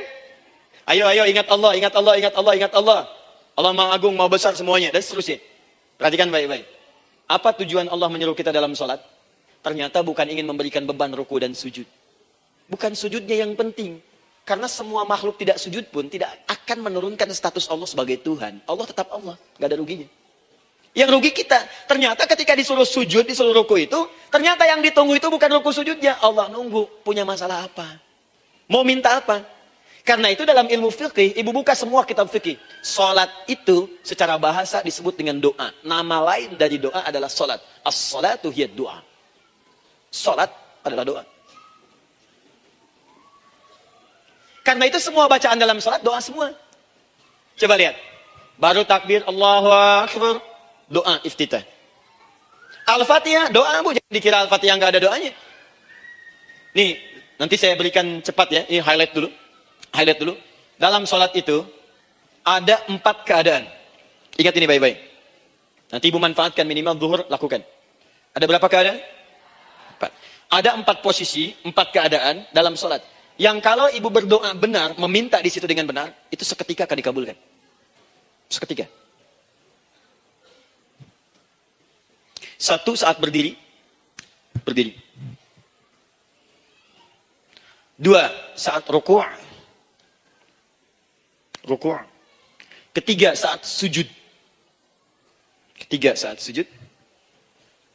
4 sesaat sebelum salam. Berdiri, ruku', sujud, sesaat sebelum salam. Baik, sebelum saya bahas lebih jauh, saya ingin sampaikan dulu. Jadi ternyata ketika kita diminta oleh Allah menunaikan sholat, itulah cara kita memohon, Bu. Itulah waktu kita meminta. Dan dahsyatnya dalam sehari itu 5 kali ditungguin, Bu. Mana ada manusia di muka bumi ini, buka pintu rumahnya 5 kali sehari, cuma untuk memberikan apa yang dibutuhkan. Sesoleh-solehnya Ustaz, gak ada yang mengatakan, ayo 5 kali sehari datang aja ke rumah saya. Kalau butuh apa-apa, ambil. Butuh kulkas, ambil kulkasnya. Butuh TV, ambil. Gak ada begitu. Allah itu maha baiknya, 5 kali sehari dipanggil. Dari subuh sampai zuhur. Kita bangun tidur aja, punya masalah enggak? Ayo minta, disuruh sholat 2 rakaat. Dan sholatnya gak usah banyak-banyak, 2 rakaat aja dulu, supaya gak ada beban. Itu pun kadang-kadang masih lupa berapa rakaat kita sholat. Ya. Ayo sujud, disuruh minta, punya masalah enggak? Terus dari subuh sampai ke siang, dipanggil lagi. Punya masalah lagi enggak? Disuruh zuhur 4 rakaat. Karena waktunya cukup panjang, suruh 4. Ayo minta. Ada masalah apa? Minta sujud kita. Minta mohon. Dari zuhur ke asar, ditanya lagi, ada masalah enggak? Panggil lagi. Ke maghrib sampai ke isya sebelum tidur. Supaya tidurmu enak, masalah enggak ada. Tenang, nikmat, nyaman istirahatnya. Ada masalah enggak? Disuruh sholat lagi. Jadi kalau orang paham sholat itu kunci kebahagiaan, dia akan senang menunaikan sholat. Makanya ketika ibu bertanya, kenapa saya sholat? Dijawab oleh muadzin, hayya 'alas shalah. Ayo sholat. Kenapa sih sholat? Hayya 'alal falah. Yuk bahagia. Ayo tenang. Yuk dapatkan apa yang kamu inginkan. Falah. Jadi kalau orang paham sholat itu menyelesaikan persoalan, tentu orang akan berbondong-bondong semangat untuk menunaikan sholat. Cuman sayang segelintir orang itu menilai sholat sebagai beban. Jadi sebagai kewajiban beban saja, makanya sholatnya nggak nikmat. Korok tadi duhur, ayo asar doi. Tuh. Ya bagaimana doanya bisa dijawab? Anda datang pada orang, tapi datangnya dengan marah-marah. Datangnya dengan mencelanya. Ya bagaimana dia bisa memberikan kebutuhan Anda? Anda datang pada Allah dengan niat yang tidak ikhlas. Setelah itu kemudian menggunjingkannya, bagaimana bisa dijawab? Tuntutan tinggi. Tapi datang tidak membawa prestasi, bagaimana bisa diberi? Catat tuh, bikin status. Paham ya? Nah ini bagian pertama. Jadi cara pertama, respon kata Allah, seruan Allah. Rumus pertama sholat. Nah sekarang saya ajarkan lagi. Ini belum selesai nih Bu. Ini panjang bahasannya nih. Sampai jam berapa kita? 10 ya? Mau sampai jam 5 silahkan. Saya jam 10 selesai. Ya. Lihat sini. Oke, saya punya sekitaran 1 jam kurang ke depan. Saya ingin terangkan sedetil-detilnya gitu ya. Dan saya hanya menyampaikan isi Al-Quran. Quran, hadis, Quran, hadis. Sekarang gini, Ustaz saya sekarang paham. Sholat berarti kunci untuk menyelesaikan masalah. Di sholat saya akan memohon. Sekarang Ustaz, bagaimana cara saya merespon sholat? Kan kata Allah, saya menyeru, respon gitu kan? Kita dipanggil sholat nih. Allahu Akbar, dipanggil. Bagaimana cara meresponnya? Sebelum minta. Awas, ibu ingin datang mengajukan proposal. Datang kepada wali kota, datang kepada gubernur, datang kepada presiden, datang kepada menteri sebelumnya. Bukankah ibu mempersiapkan diri? Penampilan ditata, proposal dibagus-bagusin, gitu kan? Yang paling hebat itu kadang-kadang malam-malam latihan depan cermin. Bapak wali kota yang saya hormati. Lihat semuanya tuh. Dan yang paling luar biasa, maaf ya, janjian jam 7 dengan Pak Wali Kota, datang jam 6 ke Balai Kota. Sekarang ibu punya janji dengan Allah. Janji itu sudah diketahui sebelum pertemuannya. Kalau tidak percaya, 5 waktu ini ibu sudah hafal, Bu. Ya, bahkan disuruh ngapalin oleh Allah. Buka Quran surah ke-4. Surah ibu, surah mama, An-Nisa. Ayat 103, Quran surah 4 ayat 103. فَإِذَا قَضَيْتُمُ الصَّلَاةَ فَاذْكُرُوا اللَّهَ قِيَامًا وَقُعُودًا وَعَلَى جُنُوبِكُمْ فَإِذَا اطْمَأْنَنْتُمْ فَأَقِيمُوا الصَّلَاةَ. Lihat ujung ayatnya. Inna as-salata kanat 'alal mu'minina kitaban mawquta. Sungguh semua waktu salat itu telah ditetapkan waktunya bagi orang beriman. Itu terjemahan biasa. Kalau terjemahkan pakai ilmu balaghah, sungguh orang beriman itu hafal waktu-waktu salat. Tahu waktunya? Apalagi kalau di waktu itu ibu punya kepentingan, pasti hafal. Kalau ibu benar memprioritaskan sholat dan menilai sholat sebagai solusi hidup, menilai sholat sebagai kebutuhan, ibu pasti akan hafalkan itu, Bu. Nih ya, ibu dapat bagian arisan nih. Bulan ini misalnya. Dan memang bagian jatah ibu, demi Allah saya katakan, sebulan sebelumnya ibu sudah hafal tanggalnya kapan. Bahkan di kalender tuh diwarnain. Papa, bagian mama nanti bulan ini. Tuh. Dicatat semua, di tempat siapa, jam berapa, datang dengan penuh keceriaan dan kebanggaan. Luar biasa. Hanya untuk urusan dunia, yang itu habis gitu. Jika dia tidak meninggalkan ibu, ibu yang meninggalkan dia duluan. Sekarang 5 kali sehari, semua diberikan. Bahkan lebih daripada dunia dan seisinya. Harusnya sih wajarnya dihafalkan waktunya, dan ibu hafal. Ayo, subuh jam berapa sekarang? Lihat sini, bukan ke atas. Ditutup tuh. Tuh, sana tuh. Subuh jam berapa? Ayo ngelihat ke sana, 4. Duhur jam berapa? Asar, maghrib, isya. Itu kan kunci ibadah. Dan kunci ijabah, kunci ibadah, kunci ijabah. Di situ ada pengabulannya. Ini gimana mau minta, waktu permintaannya aja nggak hafal. Gimana mau bermohon, datangnya aja telat. Karena itu, bagaimana cara merespon seruan Allah? Diaturlah di Quran surah kedua ayat 152. Paling kanan sebelah bawah. Quran surah kedua ayat 152. Ibu masih ingat? Bukankah sholat disebut sebagai zikir? Masih ingat? Ya, di surah ke-20 ayat 14. Wa aqimis sholata lidzikri, tunaikan sholat sebagai zikir kepadaku. Sekarang lihat ya. Lihat ketentuan Allahnya. Kalau ibu dipanggil untuk sholat, dipanggil untuk zikir, cepat respon. Ibu cepat respon, Allah pun akan cepat merespon permintaan ibu. Lihat kalimatnya. Fadhkuruni adzkurkum. Fadhkuruni adzkurkum. Kalian mengingat saya, maka saya pun akan ingat dengan kalian. Kalian zikir kepada saya, ingat saya, kata Allah, maka saya pun akan ingat kalian. Di antara makna zikir, salat. Jadi kalau ibu salat mengingat Allah dengan cepat, maka Allah pun akan cepat mengingat kita. Contoh.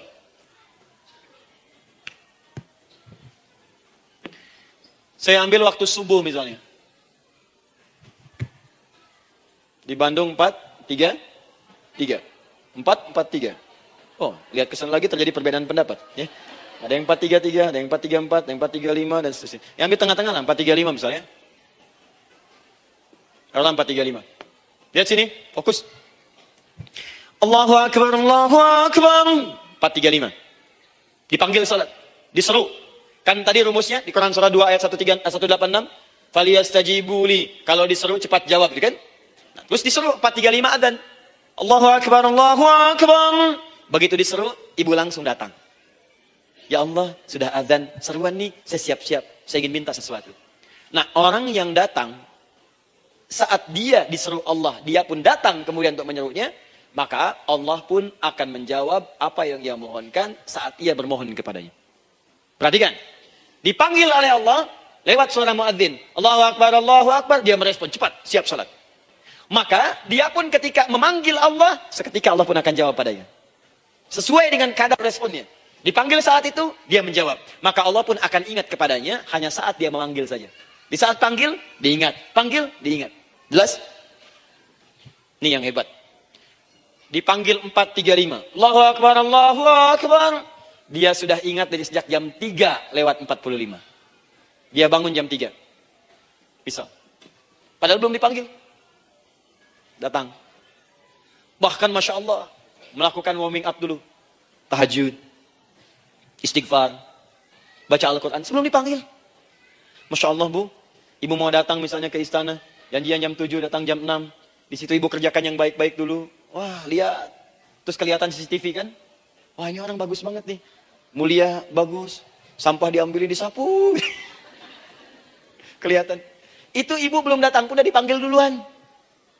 Ada orang yang belum dipanggil sudah datang menghadap Allah. Tahajud dia, zikir dulu, istighfar dulu. Ini orang, maaf ya, walaupun dia belum memanggil Allah, Allah sudah menyelesaikan semua persoalannya.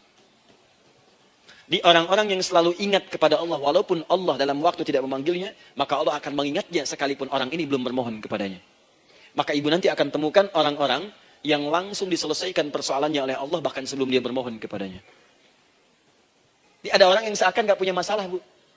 Bukan gak punya masalah, sebab setiap dia punya masalah, masalahnya diringankan oleh Allah. Bisa akan-akan gak ada beban. Ah, ini indah hidupnya. Enak. Butuh sesuatu, sebelum nyari, datang. Ada persoalan, senyum dikit, selesai. Orang macet mengeluh, bikin status, dia macet malah senang. Dan hatinya dilapangkan oleh Allah. Bayangkan, ada janji, rapat jam 9, setengah 9 masih macet. Diprediksi di Google, akan sampai 2 jam lagi. Yang lain mengeluh, telepon sana, telepon sini, ini. Dia enggak aja, lapang aja. Alhamdulillah ya Allah, kasih macet. Murotal, saya mau dengerin surah Al-Baqarah. Buka, hafalin. Partnernya telepon. Sampai di mana, akhi? Ini sampai di surah Al-Baqarah ayat 186. Tidak ada yang sia-sia dari Allah. Sabar ya di sana. Ya, atau kita bisa koneksikan dari sini, apa yang bisa saya selesaikan sekarang di sini. Sehingga sampai sana kita tinggal kesimpulan saja. Tenang hatinya. Ada gerasak, gerusuk, gulisah, gini, telepon sana sini, klaksonin. Dasar lampu merah, lama, birunya sebentar. Padahal biru nggak ada, yang ada hijau kan. Jadi kalau sudah begitu enak, Bu. Yang perempuan ada di Quran Maryam. Maryam kan perempuan.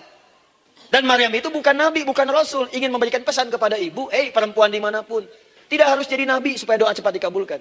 Tidak harus jadi rasul. Ini Maryam bukan nabi, bukan rasul. Tapi dia ini luar biasa. Sebelum dipanggil, udah datang. Zikirnya tak terlukiskan. Mohon kepada Allah yang luar biasa. Menjaga diri dari hal yang dilarang oleh Allah. Apa hasilnya? Sebelum diberikan bahkan oleh pamannya, sudah ada kebutuhannya. Quran surah ketiga ayat 37. Kullama dakhala 'alaihi Zakaria al-mihraba wajada 'indaha rizqa. Setiap paman yang mau memberikan kebutuhan Maryam sudah ada di dalam ibu. Sudah ada. Itu luar biasa. Mau makan, makanan ada. Mau anggur, anggur ada. Ya. Wah, itu luar biasa, Bu. Jadi bermohon bahkan sebelum waktunya. Sentuhlah ia tepat di hatimu, maka ia akan jadi milikmu untuk selamanya. Wah. Nah, itu doa tuh. Aduh, mana-mana. Paham? Tuh. Jadi kalau yang standar-standar saja itu biasa. Maka datang sebelum waktunya. datang. Atau datang pas dipanggil, standar. Di kalau 435 adzan, Allahu Akbar, Allahu Akbar. Ibu bangun, siap sholat, siap sholat. Itu standar. Yang dulu bahagia. Naikin lagi levelnya. Yang celaka itu ya ini nih. Dipanggil 435, baru bangun 534.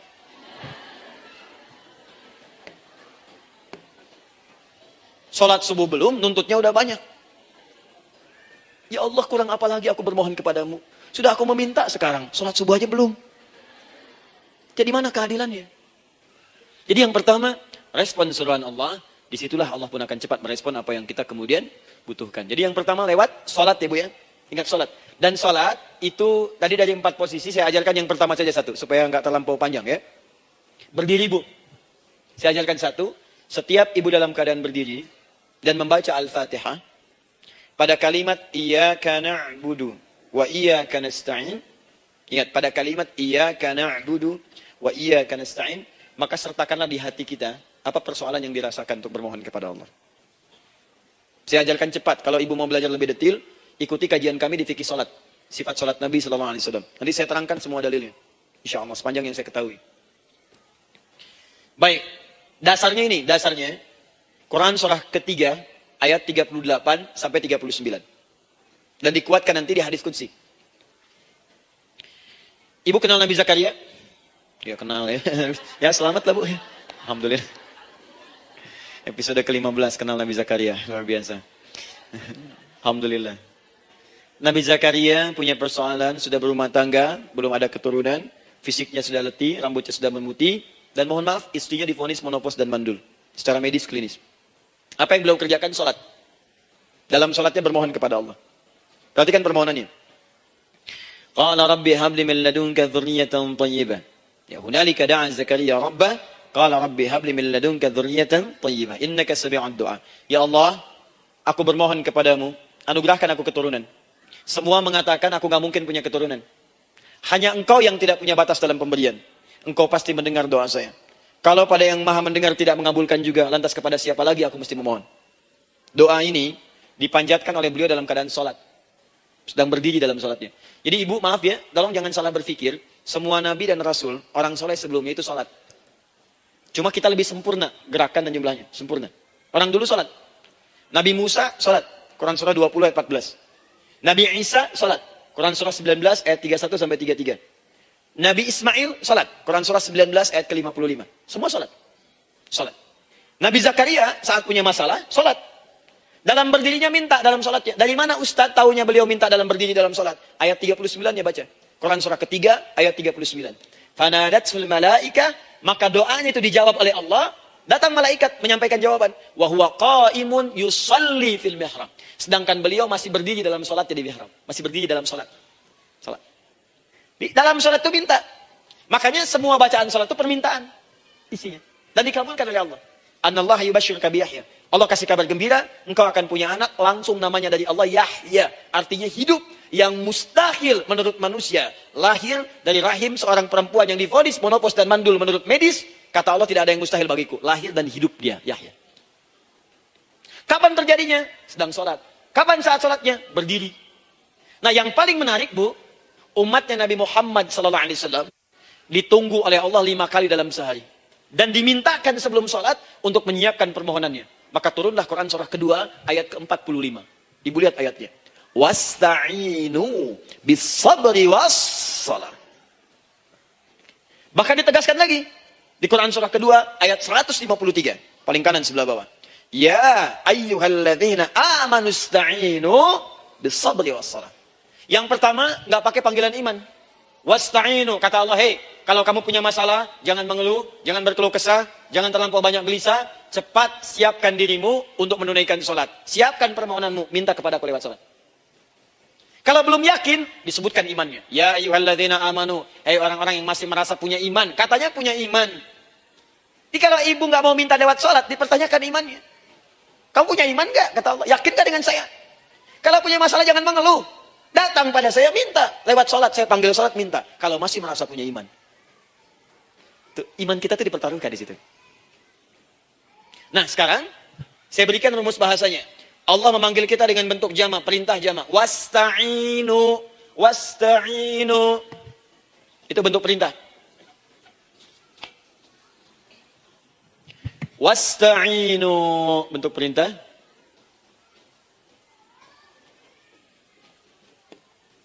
Wasta'inu. Dan jika kalian, perhatikan cara menerjemahkannya, dan jika kalian punya persoalan dalam hidup, punya kebutuhan, maka bergegaslah, siapkan dirimu untuk minta kepadaku solusi. Wasta'inu, dan mintalah oleh kalian pertolongan, solusi. Bisabri wassalah. Pertama, sabar dulu. Sebelum sholat, sabar dulu dengan itu. Tahan dulu. Terima dulu.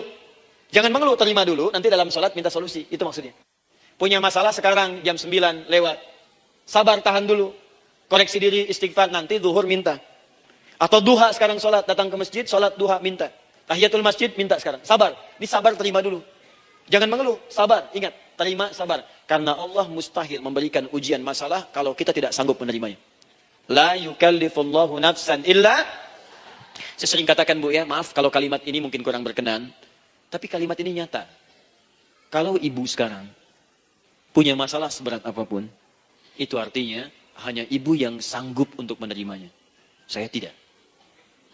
Betul, karena itu persoalan itu dititipkan kepada ibu, bukan kepada seorang bernama Adi Hidayat.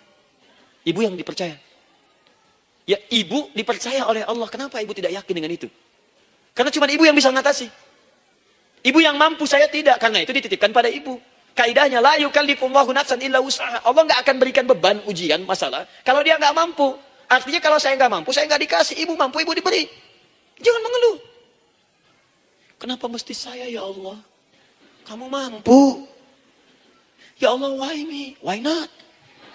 Kamu yang bisa. Nah sekarang, wassalah setelah terima itu, tapi juga jangan terlampau kepedean. Memang cuma saya yang mampu ya, bikin status. Kemudian sholat, kita akan katakan, ya Allah, Engkau perintahkan saya untuk minta tolong. Sekarang saya akan minta kepadamu.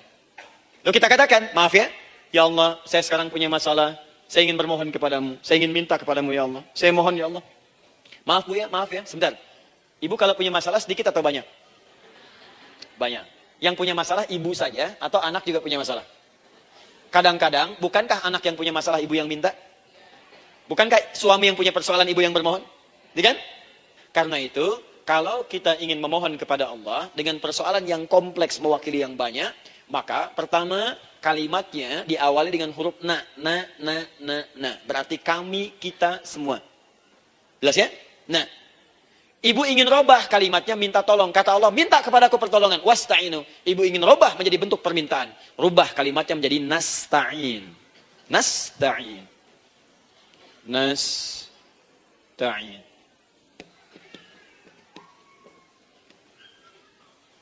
Wasta'inu. Nasta'in. Minta kepada siapa tadi? Allah. Boleh minta kepada selain Allah? Tidak. Hanya kepada Allah saja? Hanya kepada Allah saja. Hanya kepadamu ya Allah. Tidak kepada yang lain. Maka kalimatnya menjadi iyyaka. Iyyaka. Hanya kepadamu saja ya Allah. Engkau berjanji. Kalau ada masalah minta aku berikan. Sekarang hanya kepadamu saja ya Allah. Aku bermohon. Maka kalimatnya namanya iyyaka nasta'in. Sekarang saya tanya kepada ibu, apakah dalam sholat ibu membaca kalimat iyyaka nasta'in? Tuh. Saya mau tanya, ibu bacanya saat ruku atau saat sujud? Berdiri. Gak ada orang ruku baca kalimat ini. Allahu Akbar, iyyaka na'budu wa iyyaka nasta'in. Berdiri. Iyyaka na'budu wa iyyaka. Nah, sekarang saya bacakan hadis qudsinya. Tersambung dari Nabi sallallahu alaihi wasallam. Qala Rasulullah sallallahu alaihi wasallam, qala Allah azza wa jalla. Allah langsung yang berfirman lewat hadis qudsi. Perhatikan bahasanya. Qasamtu shalah baini wa baina 'abdi. Saya bagi dalam salat itu dua bagian, antara hak aku dan hak hambaku. Wa li 'abdi ma sa'ala. Dan jika benar hambaku menunaikan kewajibannya dengan baik, menjaga hak-hak aku, maka pada saat itu apapun yang dia minta dalam salat aku akan berikan. Apapun. Kapan itu terjadi? Perhatikan kalimatnya.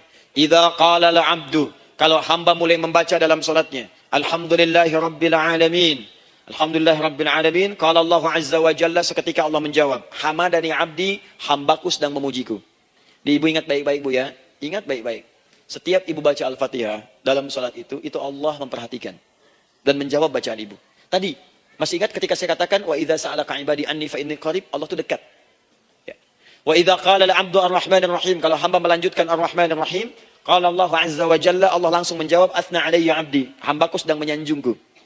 Wa idza qala al-'abdu maliki yaumiddin, ketika hamba berkata maliki yaumiddin, qala Allah azza wa jalla, Allah menjawab majjadani 'abdi, hambaku sedang mengagungkanku. Sekarang perhatikan kalimat ini. Wa idza qala al-'abdu, jika seorang hamba berkata, iyyaka na'budu wa iyyaka nasta'in, ya Allah, sekarang hamba salat ibadah atas perintahmu. Dan hamba minta, ya Allah, hamba punya masalah, hamba punya persoalan, dan kau janjikan minta dalam salat. Qala Allah azza wa jalla, Allah jawab, hadza baini wa baina 'abdi, inilah perjanjian aku dengan hambaku. Wali 'abdi, kalau hambaku benar salatnya sampai bacaan ini, masalah apapun yang dia minta sekarang aku akan kabulkan. Dalam begini. Cuman sayang, kadang-kadang dalam keadaan ini banyak yang tidak minta. Maka caranya saya sampaikan yang pertama, kalau ibu sudah sampai ke bacaan ini, iyyaka na'budu wa iyyaka nasta'in, sertakanlah dalam hati ibu. Enggak usah dilafazkan. Sertakan, ibu punya masalah apa? Atau secara umum minta solusi. Minta. Nabi itu kalau salat, Nabi SAW kalau salat, itu kalau baca ayat-ayat Quran, itu seringkali berhenti, Bu. Sering berhenti. Kalau dalam ayat doa, beliau berhenti, mohonkan dengan baik. Kalau ayat-ayat surga, minta supaya umatnya ke surga. Ayat-ayat neraka, mohon supaya umatnya dibebaskan dari neraka. Minta. Kesaksiannya banyak. Hudzaifah al-Yamani pernah salat di belakang Nabi, begitu. Abdullah bin Mas'ud radhiyallahu ta'ala anhu salat di belakang Nabi, begitu. Ubay bin Ka'ab radhiyallahu ta'ala anhu salat di belakang Nabi, begitu. Di kesaksian mereka sama semua. Makanya seringkali itu nggak sadar, enak salat dengan Nabi itu. Nyaman. Kalau baca ayat surga, seakan-akan pengen cepat ke surga. Kalau baca ayat doa, berdoa, jadi nggak sadar. Rakaat pertama 100 ayat aja Al-Baqarah. Ya, kadang-kadang lewat ke Ali Imran.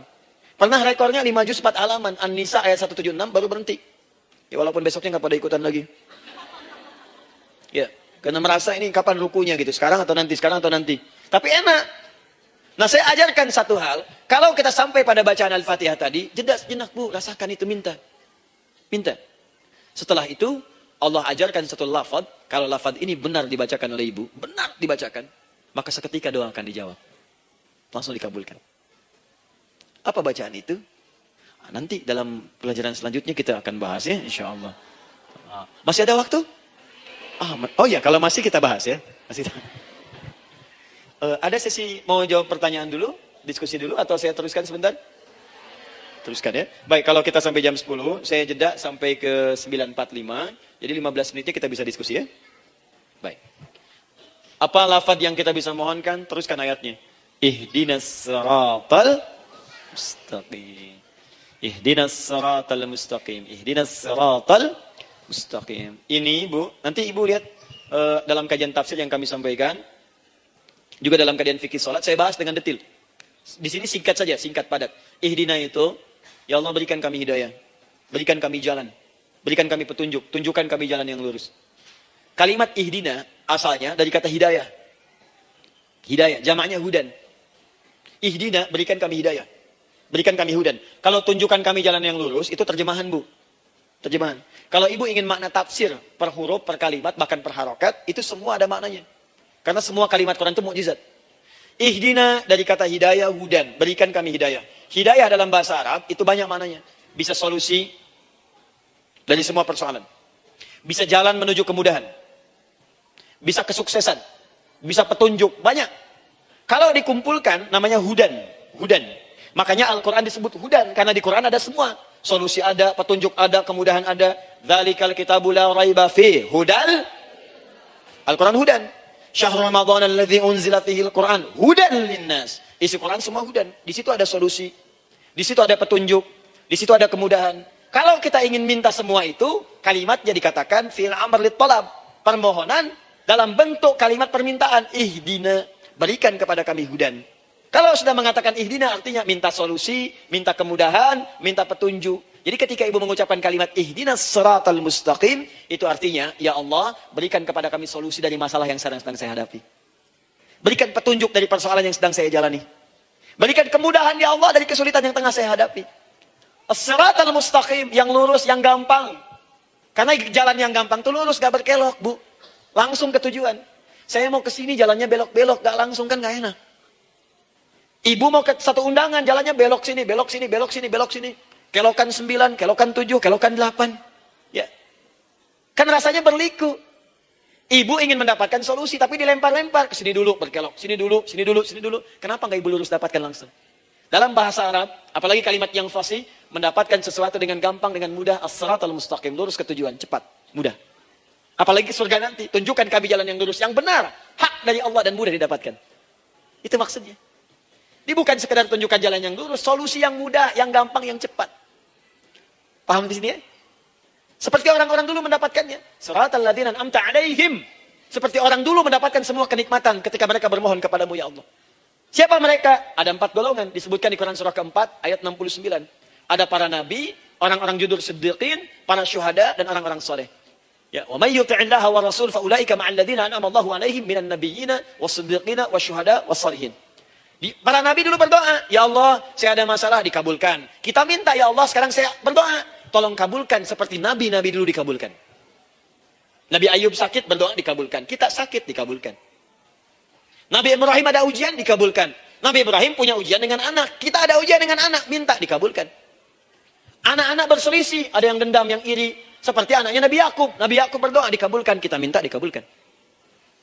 Ada syuhada, berdoa, dikabulkan. Kita minta, dikabulkan. Orang soleh berdoa, minta dikabulkan, kita minta dikabulkan. Ya Allah, seperti engkau kabulkan doa orang-orang dulu yang melahirkan nikmat, mohon kabulkan kami yang minta sekarang dan mendapatkan kenikmatan itu. Itu maksudnya. Ya, siratal ladzina an'amta 'alaihim. Siapa an'amta 'alaihim di sini? Ulaikal ladzina an'amallahu 'alaihim. Sama persis kalimatnya. Minan nabiyyina was-siddiqina wasyuhada'i was-shalihin. Jadi jangan diartikan sebatas terjemahan. Walaupun di musim haji sekarang itu bisa dipakai. Saya tugas 2010 di Mekah. Ada jemaah kesasar, lupa maktab. Kemudian ingin balik, nggak tahu jalan. Dia ketemu askar. Askar nggak bisa bahasa Indonesia, dia nggak bisa bahasa Arab. Tapi dia hafal Al-Fatihah. Datang kepada askar, dia tunjukkan gelangnya. Pak, ihdinas siratal mustaqim. Tunjukkan saya jalan yang lurus. Bikin gelang. Askar nggak bisa bahasa Indonesia. Dikasih bahasa Arab, nggak paham-paham. Tapi askar ini pun cerdas. Dia tunjuk, dia lihat gelangnya. Oh, maktab sana. Siratal ladzina an'amta 'alaihim ghairil maghdubi 'alaihim waladdallin. Lurus, jangan belok-belok. Kalau belok nanti engkau tersesat atau dicaci maki orang. Maghdub ya dicela orang. Dhalin tersesat, kan? Jangan dicela, jangan sesat, lurus. Nah, tapi kalau dalam berdoa dalam sholat minta di hati hadirkan. Jelas ya? Nah, itu posisi pertama. Jadi pertama minta lewat sholat. Yang kedua cepat rajin istighfar, Bu. Saya cepat ya, rajin istighfar. Masih ada 7 menit lagi. Ibu rajin istighfar. Astaghfirullah, astaghfirullah, astaghfirullah, astaghfirullah. Itu yang paling singkat. Astaghfirullahaladzim, astaghfirullahaladzim, astaghfirullahaladzim. Itu yang menengah. Astaghfirullahaladzim, alladzi la ilaha illa huwal hayyul qayyum wa natubu ilaihi. Astaghfirullahaladzim, alladzi la ilaha illa huwal hayyul qayyum wa natubu ilaihi. Astaghfirullahaladzim, alladzi la ilaha illa huwal hayyul qayyum wa natubu ilaihi. Itu yang cukup panjang. Ibu rajin istighfar. Orang yang rajin istighfar itu diantara yang disebutkan dalam riwayat-riwayat adalah orang-orang yang cepat dijawab doanya. Hanya dengan istighfarnya. Jadi dia tuh punya keinginan, dia nggak katakan. Jadi keinginan di benaknya dia, terus dia istighfar. Astagfirullah, astagfirullah, astagfirullah. Itu kalau benar rajin istighfar, seketika dikabulkan. Cepat. Ada seorang yang hidup, ini tukang roti. Di zaman Imam Ahmad bin Hanbal. Saya pernah kisahkan ini di beberapa keadaan. Orang ini itu ahli istighfar. Jadi maaf ya Bu ya, bukan istighfarnya pas ada keperluan aja, bukan. Ada ta'lim ustaz di saat pertama, astagfirullah, astagfirullah, astagfirullah, bukan. Besok ada arisan, astagfirullah, astagfirullah, bukan. Jadi bukan ada keperluan, istighfar bukan. Orang ini membiasa istighfar.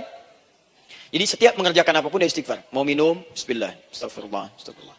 Dia setiap buka adonan, astagfirullah, astagfirullah. Nah satu ketika, Imam Ahmad itu nggak tahu kenapa, pengen datang ke daerah itu. Ya kalau misalnya ibu tinggal di Cicahem, misalnya kan Imam Ahmad tiba-tiba pengen ke Cicahem aja. Terus karena lelah, mampir ke masjid. Istirahat di dalam masjid. Tiba-tiba kata penjaga masjidnya, DKM-nya, marbotnya, ya Syekh, idhab, pergi, nggak boleh tiduran di sini. Kata Imam Ahmad, saya kan cuma numpang istirahat, nggak boleh keluar. Dan dia nggak tahu kalau itu imam besar. Dan Imam Ahmad itu sudah populer Bu, sangat famous, familiar. Cuman orang kan nggak pernah lihat wajahnya. Dulu kan nggak ada Facebook, nggak ada Instagram, nggak ada handphone, nggak ada apa-apa. Jadi kalau orang terima Ahmad, ya Ahmad aja kemana-mana. Oh, ada Imam Ahmad, Imam Ahmad, Imam besar, Imam Syafi'i, Imam besar. Tapi nggak pernah lihat. Sekarang kan udah kelihatan. Ya, udah kelihatan. Sekarang banyak. Makanya orang dulu tuh senang begitu tahu, dikasih tahu, Nabi aja ke Madinah, Bu. Gak ada yang tahu kalau itu Nabi Muhammad, kalau belum pernah lihat. Karena beliau di bawah, Abu Bakar di atas. Abu Bakar kan naik kan, untanya Nabi. Nabi Muhammad pas di bawah, gantian tuh di jalan. Orang mengira yang di atas unta Nabi Muhammad. Padahal Nabi Muhammad yang jalan kaki, gak kelihatan. Makanya responnya bodoh ketika tahu Nabi, senang luar biasa. Minta doa, minta ini, minta itu. Orang sekarang tidak. Karena sering banyak lihat di TV, media sosial, begitu ketemu, minta foto. Ini lain kisahnya, nggak tahu dia, pergi keluar. Kata Imam Ahmad, ya sudah, keluar beliau, nggak mau ribut. Istirahat di luar, di pelataran. Di sini juga nggak boleh. Lihat kalimatnya, barwah, keluar, pergi. Barwah itu kasar, Bu. Begitu kemudian di debat lagi, saya cuma di luar. Rawah. Rawah itu dari kata ruh, Bu, itu paling kasar. Artinya keluar dengan rohnya sekalian. Rohnya pun jangan di sini. Ya. Jadi kalau ibu nanti di Masjidil Haram misalnya kan, ada kalimat itu artinya kesel, Bu, askarnya. Ya, keluar. Misalnya, idza bi anti. Enggak mau, saya mau di sini. Ya. Barwa, pergi. Sampai ke rawah dengan roh-rohnya. Itu artinya ibu disuruh pergi. Ya, bukan jangan mengelak lagi. Rawah. Saya bukan rawah, saya rohayati. Suruh pergi. Pergi. Imam Ahmad pergi tuh akhirnya. Pergi, di jalan kelihatan lah tukang roti tadi. Begitu kelihatan capek lah dipanggil, Syekh, kayaknya Allah istirahat di sini. Dan tukang roti pun nggak tahu kali itu Imam Ahmad. Begitu istirahat, duduk, kelihatan Imam Ahmad setiap buka adonan, astagfirullah. Bikin lagi, astagfirullah. Imam Ahmad tahu faidah itu. Tapi ingin menguji tukang roti ini, ditanya. Ya akhi, kamu ini kenapa setiap Anda menanam adonan itu, tepung itu, Anda mengucapkan istighfar, astagfirullah. Perhatikan jawabannya. Wallahi demi Allah, tidak pernah saya beristighfar dalam setiap aktivitas saya, kecuali Allah selalu mengabulkan doa yang saya mohonkan. Di setiap minta, astagfirullah, itu dikabulkan.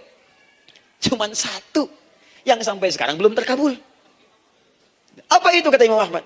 Saya ini selalu bermohon kepada Allah, ya Allah, mohon sebelum saya wafat, atau setelah ia wafat, pertemukan saya ya Allah, dengan Imam Ahmad bin Hanbal. Sebelum saya yang wafat, atau Imam Ahmadnya yang wafat, pertemukan ya Allah dengan Imam Ahmad bin Hanbal.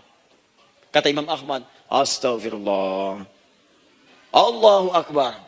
Itu mungkin yang memperjalankan saya kemari. Tiba-tiba pengen ke sini, sampai diusir keluar dari rumah Allah dari masjid, sampai di sini karena istighfar Anda. Sayalah Imam Ahmad bin Hanbal. Astagfirullah. Imam Ahmad ke situ datang. Tolong jangan lakukan pada saya. Salah hidayat ya Allah. Astagfirullah. Saya jawab lagi dari sana. La haula wala quwata illa billah. Ini istighfar. Nah, kapan istighfar yang baik? Istighfar yang baik dilakukan setelah tahajud sebelum fajar. Saya ulang ya. Setelah tahajud sebelum fajar. Dalilnya Quran surah ke-51 ayat 18. Baca dari ayat 15 sampai 18 ya. Jadi ibu kalau mau seperti itu, rajin tahajud dulu, Bu. Tahajud. Setelah itu, biasakan istighfar. Itu latihan dulu, itu baru latihan. Ingat ya, istighfar menjelang fajar di waktu sahar, itu baru latihan. Astagfirullah. Nanti kalau sudah banyak latihan, ibu akan refleks. Mau duduk, masuk mobil, astagfirullah. Duduk mau makan, astagfirullah. Ya, kadang-kadang ibu mau ambil handphone, astagfirullah. Itu refleks di lisan kita keluar. Ahli istighfar itu, gak direncanakan keluar di lisannya. Astagfirullah. Kalau sudah seperti itu, berbahagialah. Karena apapun kadang ibu inginkan, sepanjang itu ibu butuhkan, seketika dikabulkan. Ya. Yang ketiga, yang terakhir. Sudah 9:45, boleh? Sedikit? Ya, yang terakhir ya. Terakhir. Jangan khawatir, setelah ini selesai. Jangan khawatir. Yang ketiga, ini amalan yang paling dahsyat. Jadi yang pertama, minta, dikabulkan. Yang kedua, baru istighfar, dikabulkan. Yang ketiga, nggak ngapa-ngapain, dijawab. Artinya baru terbersit, ada keinginan, jawab seketika. Amalan yang ketiga ini adalah amalan yang dikerjakan karena cinta kepada Allah Subhanahu wa taala. Mahabbatillah, kecintaan kepada Allah. Amalan yang dikerjakan karena cinta kepada Allah Subhanahu wa taala. Amalannya mencintai Allah. Beda, Bu. Salat dengan cinta dibandingkan dengan sholat karena memenuhi kebutuhan atau kewajiban saja, itu akan lain. Ibu kalau benar-benar mencintai Allah, maka dalam sholat pun persiapannya akan beda. Saya beri contoh gini ya. Dari pakaian akan lain kata Al-Quran. Quran surah 7 ayat 31. Ya bani Adam khudhu zinatakum inda kulli masjid. Hei anak cucu Adam, kalau ada panggilan dari masjid, kenakan pakaian terindahmu. Di orang-orang yang mencintai Allah saat akan sholat, dia akan perhatikan dari pakaiannya. Jauhkan dari yang haram. Terus cari yang paling baik yang dia kenakan. Gak akan sembarangan. Kalau ibu pakai mukena juga cari mukena yang paling indah. Bukan karena pengen dilihat orang. Karena ingin Allah menyaksikan sholat ibu dalam keadaan yang sempurna. Wudu itu hati-hati gitu. Quran surah ke-5 ayat ke-6. Ya ayyuhalladzina amanu idza qumtum ila shalah faghsilu wujuhakum wa aydiyakum ilal marafiq wamsahu bi ru'usikum wa arjulakum ilal ka'bain. Jika ada orang beriman mencintai Allah, mau salat, dia mau wudu, wudunya enggak akan sembarangan, Bu. Cuman basuh. Ya, bagian kepala juga harusnya kepala, dia rambut, takut selesai. Sampai ke kaki cuma disodorkan di keran, beres. Itu sih anak kecil juga bisa. Orang ini lain. Dia akan pelan-pelan dilihat secara sempurna. Hati-hati, mesti kerjakan karena Allah, karena ingin baik. Kalau orang sholat, hanya kebutuhan saja, maka yang penting dia takbir sampai salam selesai. Tapi ini tidak. Dia akan pelajari bagaimana Nabi mengajarkan sholat yang benar. Bagaimana bacaan saya benar. Dia belajar ngaji supaya benar bacaan Fatihahnya. Dia belajar dengan baik supaya khusyuk di dalam sholatnya. Dia pahami satu-satu. Apa artinya Allahu Akbar? Apa artinya Subhana Rabbiyal Azim? Apa artinya Subhana Rabbiyal A'la? Apa artinya Sami Allahu liman hamidah? Dipahami. Di begitu dia sholat baru takbir sudah paham isinya. Jika ada orang seperti ini, dia mengerjakan apa yang Allah perintahkan karena cinta dengan Allah. Dia berzakat karena ingin mencintai Allah. Dia berinfak karena cinta dengan Allah. Bukan karena uangnya. Pokoknya kalau orang cinta itu, Bu, setiap pecinta, dia akan memberikan apapun pada yang dicintai. Walaupun tadi minta. Dan pecinta itu sifatnya, kalau yang dicintainya senang sesuatu, akan otomatis ikut senang. Ibu misalnya senang ya dengan pasangan sebelum menikah. Pasangan senang kucing, ibu akan terpaksa senang kucing. Ibu cinta dengan anak, semua akan diikuti apa yang diinginkan. Seperti itu, cinta itu butuh pembuktian. Karena itu sering saya katakan pada akhwat ya yang belum menikah, yang masih muda-muda belum menikah, cinta itu butuh pembuktian. Jadi jangan percaya kalau ada orang yang bicara di lisannya nggak ada buktinya. Aku akan seperti Dilan, membawamu dalam motorku. Katakan padanya, aku tak butuh dengan rayuan kata-katamu. Itu hanya angin surga. Yang kubutuhkan, tuliskan namaku di buku nikah kita. Wah, catat. Itu caranya. Main ke Taman Dilan, cuman boncengan. Seakan dunia milik berdua, yang lain nggak ada. Gombal. Udah ya? Jelas? Jadi amalan yang ketiga ini kerjakan karena Allah. Saya mau contohkan satu. Ibu pernah dengar Imam Malik bin Anas? Pernah ya? Gurunya Al-Imam Asy-Syafi'i, Imam Malik bin Anas, lahir di kisaran tahun 94-95 Hijrah. Siap, Kang Dan. Wah, ini terakhir nih, saya tutup nih. Benar-benar terakhir. Betul-betul. 10 menit lagi kalau ada nanti tanya jawab, sedikit. Imam Malik ini, Bu, itu Masya Allah. Saking cinta pada Allah dan Rasul, itu tidak pernah, jangankan sholat. Dalam beliau memberikan fatwa pun, akan mencari pakaian yang paling bagus. Paling indah. Dan beliau menjaga adab dalam menyampaikan kalimat Nabi pun, itu luar biasa. Sampai satu kali pernah pakai jubah bagus, indah, ada lebah menyengat di kepalanya, sedang menyampaikan hadis, saking hormatnya terhadap hadis Nabi, lebah itu dibiarkan menyengatnya. Nggak mau memutus kalimat Nabi, hadis Nabi, hanya untuk mengusir lebah, dibiarkan sampai tersengat. Apa yang Allah berikan kepada beliau? Allahu Akbar. Satu kali, singkat, berdiskusi dengan muridnya Imam Asy-Syafi'i. Kata Imam Asy-Syafi'i, ya guru, setahu saya rizki itu dicari dulu, baru dikasih. Imam Malik lebih tinggi ilmunya pada saat itu. Beliau tahu ada 8 jenis rizki. Ya Syafi'i, ada rizki yang tidak perlu dicari, Allah berikan. Wah, berdebat tuh, sampai berpisah. Setelah itu, secara singkat, Imam Asy-Syafi'i lewat di kebun anggur, sedang panen anggur besar. Tiba-tiba tergerak untuk membantu, datang ke situ, bantu. Begitu selesai dikasih hadiah anggur banyak, besar-besar, indah, enak, gitu kan? Ketika diberi itu langsung senang beliau. Bukan karena anggurnya, karena merasa pendapatnya benar.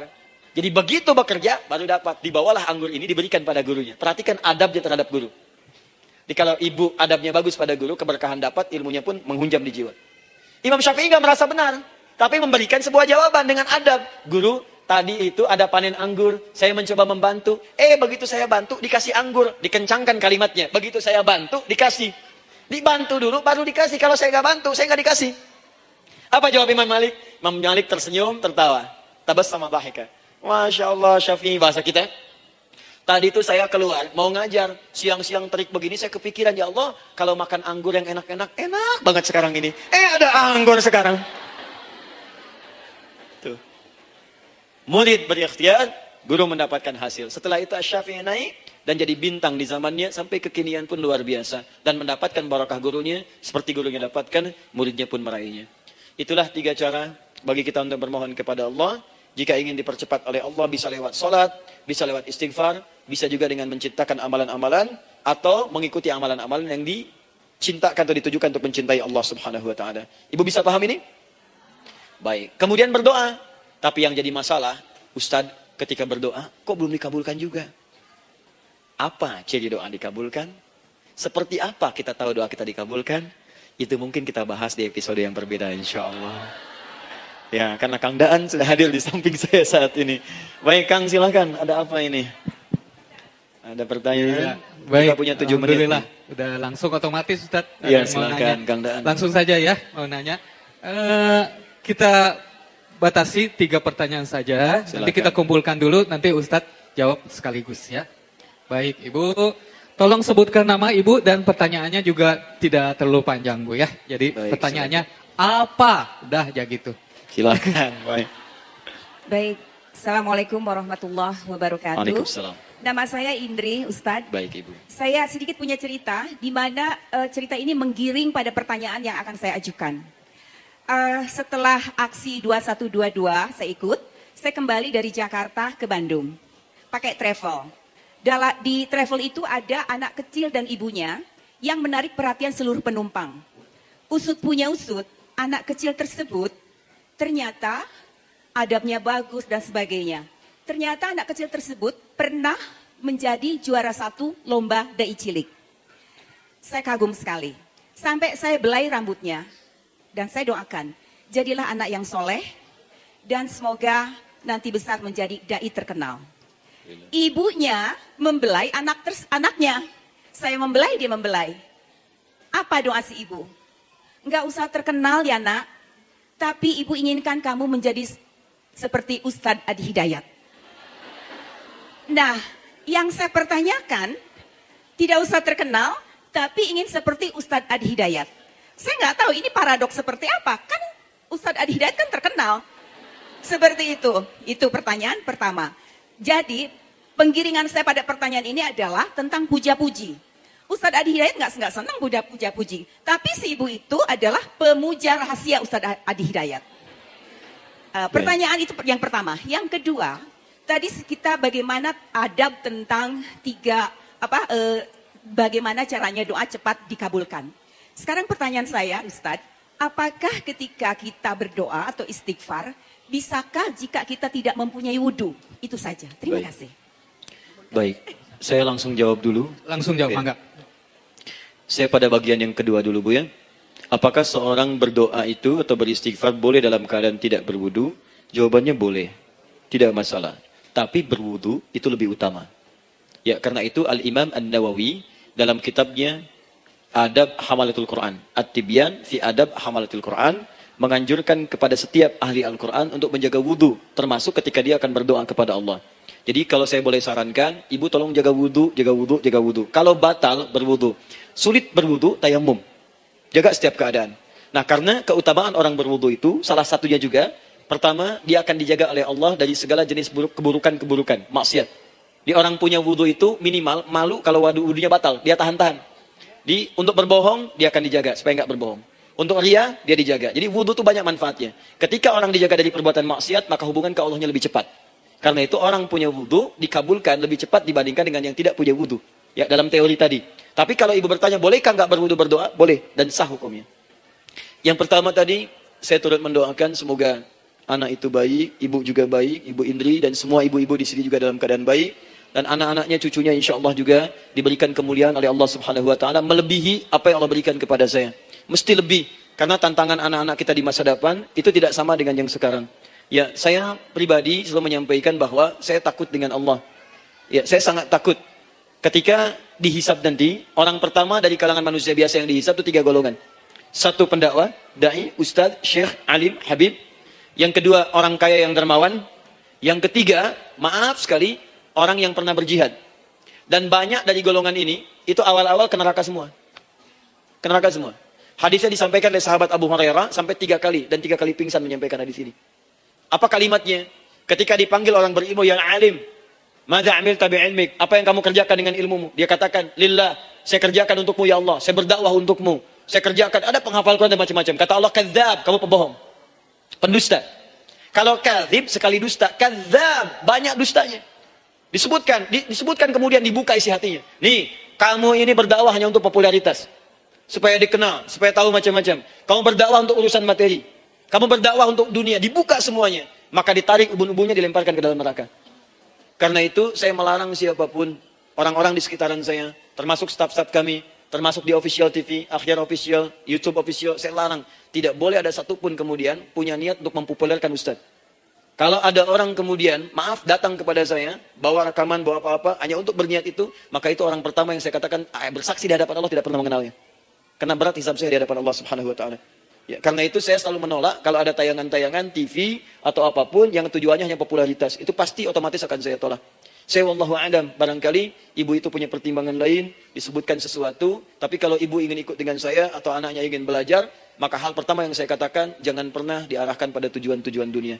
Termasuk penghafal Quran yang sekarang ada dengan kami, itu amanat pertama saya, jangan pernah pengen jadi hafid atau hafizah. Perbaiki niat. Kalau pengen jadi hafid, ganti nama dari Husain jadi hafid. Ya, dari niat jadi hafizah, gampang, selesai. Nah, supaya menjaga niat dengan baik. Ya, terima kasih Ibu Indi pertanyaannya, dan mudah-mudahan anak itu diberikan kemuliaan oleh Allah Subhanahu Wa Taala insyaallah. Alhamdulillah. Nah, ibu-ibu mohon maaf karena memang waktunya sudah jarum panjang berada di angka 12. Sebenarnya ingin tanya jawab lebih banyak lagi, tapi kita masih ada hal yang lebih penting buat kita, yaitu berdoa bersama-sama Ustadz Adi sebelum kita bubaran, ya.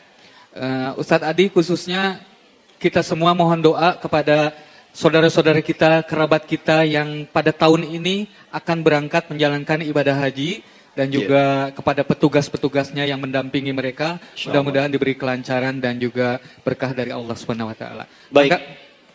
Pertama saya sampaikan sebelum saya tutup, pertanyaan yang sudah sampai di tangan Kang Daan itu, insya Allah kami jawab.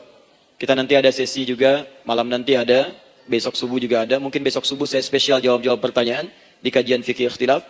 Dan bila belum sampai, kami ada channel di YouTube, Adi Hidayat Official, itu khusus untuk menjawab-jawab pertanyaan yang disampaikan. Nanti kita akan utarakan. Yang kedua, saya mohon ibu bersihkan dulu hatinya, sucikan jiwanya sebelum kita bermohon kepada Allah Subhanahu Wa Taala. Karena Allah itu maha suci, hanya menerima permintaan dari hamba-hamba yang suci, yang mudah untuk dikabulkan oleh Allah Subhanahu Wa Taala. Semoga apa yang kita sampaikan diijabah oleh Allah, dan insya Allah dikabulkan sesuai dengan hajat kebutuhan kita masing-masing. Alhamdulillahi Rabbil Alamin, Ar-Rahmanir Rahim, Maliki Yawmiddin, Iyaka na'budu wa iyaka nasta'in, Ihdinas siratal mustaqim, siratal ladzina an'amta 'alaihim ghairil maghdubi 'alaihim waladdallin. Allahumma nahmaduka hamdan syakirin, hamdan na'imin, hamdan yuwafi ni'amahu wa yukafi'u mazidah. Ya Rabbana lakal hamdu wa lakal syukru kama yanbaghi li jalali wajhikal karim wa li 'azimi sultanik. اللهم صل وسلم وبارك على رسولك الكريم نبيك الأمين سيدنا محمد وعلى آله وصحبه وأمته إلى يوم الدين. اللهم ربنا يا الغفور الرحيم لا تدع لنا في مقامنا هذا في كل مقام ذنبا إلا غفرته. Duhai Allah, kami bermohon kepadamu, Engkau yang maha pengampun, Engkau yang maha penghapus segala dosa. Kami mengakui kami berbuat salah, kami mengakui banyak dosa kami kumpulkan, maka kami mohon kepadamu ya Allah, jangan biarkan ada satu orang pun berada di sekitaran majlis ta'lim ini kecuali sebelum ia pulang Engkau telah ampuni segala dosa-dosanya. Engkau telah gugurkan dan hapuskan segala dosa-dosanya. Wala hamban illa farajtah. Ya Allah, jika ada satu orang pun di antara jamaah saat ini yang merasakan kegelisahan dalam hatinya, jangan biarkan ia meninggalkan area majlis ta'lim ini kecuali Engkau telah tenangkan keadaan hatinya. Allahumma wala maridan illa syafaitah. Jika ada di antara kami yang tengah Engkau uji dengan penyakit seberat apapun, maka mohon angkat dan sembuhkan segala penyakitnya. Allahumma wala dainan illa qadaitah. Ya Allah, jika ada di antara kami yang berat hidupnya karena lilitan utang piutang, terjebak riba dan sejenisnya, maka mohon ya Allah dengan keikhlasan amalannya, mohon angkat dan berikan rizki limpah terlimpah kepada yang untuk melunasi utang-utang dan terbebas dari lilitan riba dan semacamnya. Allahumma ya arhamar rahimin, Allahumma tubna ilaika min kullil ma'asi. Ya Allah, kami ingin memperbaiki diri kami. Kami bertobat dari segala maksiat yang pernah kami kerjakan. Allahumma aslih ahwalana ma yuqarribuna ila ridhak. Ya Allah, kami bermohon kepadamu, mulai hari ini, mohon bimbing kami untuk memperbaiki diri, supaya kami bisa lebih dekat denganmu ya Allah. Allahumma asli azwajana. Ya Allah, kami mohon Sayangi dan perbaiki ya Allah akhlak suami-suami kami. Ya Allah, mohon bimbing suami-suami kami jadi suami yang baik, membimbing keluarga menjadi keluarga yang saleh. Allahumma ya Allah, Allahumma arsyad wa aslih ya Allah azwajana, zawjatina. Ya Allah, demikian dengan istri-istri kami ya Allah. Jadikan mereka perempuan-perempuan yang salihah, bimbing menjadi ibu-ibu yang baik. Allahumma abnana, auladana, dzurriyyatina. Allahumma aslih lahum li arhamar rahimin liyakunu salihin, liyakunu su'ada fid dunya wal akhirah. Ya Allah, anak-anak kami, cucu-cucu kami khawatir berpisah dengan mereka di akhirat nanti. Kami mohon ya Allah, jika memang ada maksiat yang mereka kerjakan karena dosa-dosa kami mohon ampun ya Allah. Perbaiki anak-anak kami, bimbing cucu-cucu kami ya Allah. Jadikan mereka anak-anak saleh, anak-anak yang bisa memberikan mahkota kepada kami di akhirat ya Arhamar Rahimin. Kami malu dengan anak orang lain yang telah hafal Al-Quran. Kami malu dengan anak orang lain yang telah mampu tahajud. Kami malu dengan anak orang lain yang telah bisa membaca Al-Quran dengan baik. Sedangkan anak kami masih sibuk dengan dunia ya Allah. Kami takut bila wafat tidak bisa memberikan petunjuk kepada mereka dengan izin-Mu. Allahumma ya Arhamar Rahimin. Allahumma idza kana hunalika baqiyati ayyamina faj'al baqiyata ayyamina ya Allah hayatan thayyibah. Duhai Allah, kami bermohon kepadamu, jika memang terbentang masa kehidupan bagi kami sampai dengan hari esok, maka mohon jadikan sisa-sisa hidup kami lebih baik daripada hari-hari yang sebelumnya. Wa idza kana hadzal yawm min akhir ayyamina faj'al ya Allah hadzal yawm husnal khatimah. Ya Allah, kami mohon, jika memang hari ini adalah hari terakhir kami hidup dan harus kembali kepadamu untuk wafat, mohon jadikan di hari ini kami husnul khatimah. Allahumma qawwi lisanana ila kulli kalimat at-tauhid la ilaha illallah Muhammadur Rasulullah. Ya Allah, kami mohon, jika kelak kami akan wafat, ringankan lisan kami untuk mengucapkan kalimat tauhid la ilaha illallah Muhammadur Rasulullah. Wa ajib kalimatan bi qawlika ya ayyatuhan nafsul mutmainnah irji'i ila rabbika radiyatan mardiyah fadkhuli fi ibadi wa dkhuli jannati. Ya Allah, kami mohon kelak nanti dalam sakaratul maut nanti, jika kami bermohon kepadamu dengan kalimat tauhid la ilaha illallah, mohon jawab kalimat kami ya Allah dengan panggilanmu yang indah. Ya ayyatuhan nafsul mutmainnah, hai jiwa yang sudah tenang, irji'i ila rabbika radiyatan mardiyah. Hai cepat pulang menghadap kepada Rabbmu. Hai cepat pulang menghadap kepada Rabbmu. Hai cepat pulang menghadap kepada Rabbmu. Aku ridha dengan semua amalmu, engkau pun akan ridha dengan semua pemberianku. Adkhuli fi ibadi wa adkhuli jannati. Engkau aku masukkan dalam golongan hambaku, aku siapkan surga untuk menyambutmu. Allahumma ishtaqna bi Rasulillah sallallahu alaihi wasallam. Ya Allah, kami rindu sekali dengan Rasulullah sallallahu alaihi wasallam. Lam na'ish ma'ahu fil hayat wa lam narahu fil manam. Kami belum pernah hidup bersama beliau di dunia, tidak mampu menatapnya di alam mimpi. Maka mohon ya Allah, jangan biarkan kami berpisah dengan Rasulullah di akhirat nanti ya Rabbal Alamin. Jumpakan kami dengan Rasulullah di taman Firdausmu yang paling indah. Allahumma ya Arhamar Rahimin. Allahumma rizqna yusra ya Allah. Di kullil hujjaj. Ya Allah, anugerahkan kemudahan, kelapangan kepada para jemaah haji yang berhaji tahun ini ya Arhamar Rahimin. Allahumma taqabbal minhum ya Allah hajjahum, sa'yahum sa'yan mashkura, wa dhanbahum dhanban maghfura, wa tijaratahum tijaratan lan tabur. Ya Allah, jangan sia-siakan pengorbanan fisik mereka, biaya mereka, waktu mereka, tenaga mereka, emosi mereka. Terima haji mereka ya Allah. Jadikan sa'i mereka berhasil, tawaf mereka benar, jadikan seluruh manasik yang Kau ridhai ya Arhamar Rahimin. Allahumma ya Allah, rizqan hasanan tayyiban liyahujju kullu man lam yahujj ya Arhamar Rahimin. Ya Allah, bagi kawan-kawan kami, kerabat kami, saudara kami, tetangga kami yang belum berhaji, maka anugerahkan kemudahan bagi mereka untuk berhaji ya Allah. Anugerahkan kelapangan untuk berhaji ya Allah. Sekalipun memang tidak terbuka kesempatan itu, maka mohon anugerahkan sifat mabrur kepada kami sekalipun tidak mendapati ibadahnya. Allahumma ya Arhamar Rahimin. Allahumma rizqna ya Allah nikmatan salihah. Ya Allah, anugerahkan kepada kami nikmat untuk menjadi orang saleh di dunia dan kembali kepadamu di akhirat dalam keadaan saleh. Alhiqna bis salihin ma'al ladzina an'amta 'alaihim minan nabiyyin was-siddiqin wasyuhada was-salihin wa hasuna ulaika rafiqa. Ya Allah, kumpulkan kelak kami di surga dengan para nabi, orang-orang saleh, para syuhada, orang-orang yang benar di hadapan-Mu. Itulah nikmat terbaik yang mampu kami dapatkan. Allahumma ya Rabb, Allahumma aslih Allah qulubana, ati anfusana taqwaha, wa zakkiha anta khairu man zakkaha, anta waliyuha wa maulaha. Ya Allah, jika memang kami telah Engkau anggap baik sampai dengan pagi hari ini, maka mohon jaga kami dalam keadaan baik sampai wafat ya Allah. Berikan kami kekuatan untuk istiqamah, jauhkan kami dari pengaruh nafsu ya Arhamar Rahimin. Ya Allah, jika ada saat ini orang-orang yang menyakiti kami ya Allah, berkhianat kepada kami ya Allah, menzalimi kami, maka mohon ampuni dosa mereka ya Allah. Maafkan mereka ya Allah, bimbing mereka untuk sadar dan bertobat ya Allah. Titipkan dalam jiwa kami sifat untuk saling menyayangi ya Allah.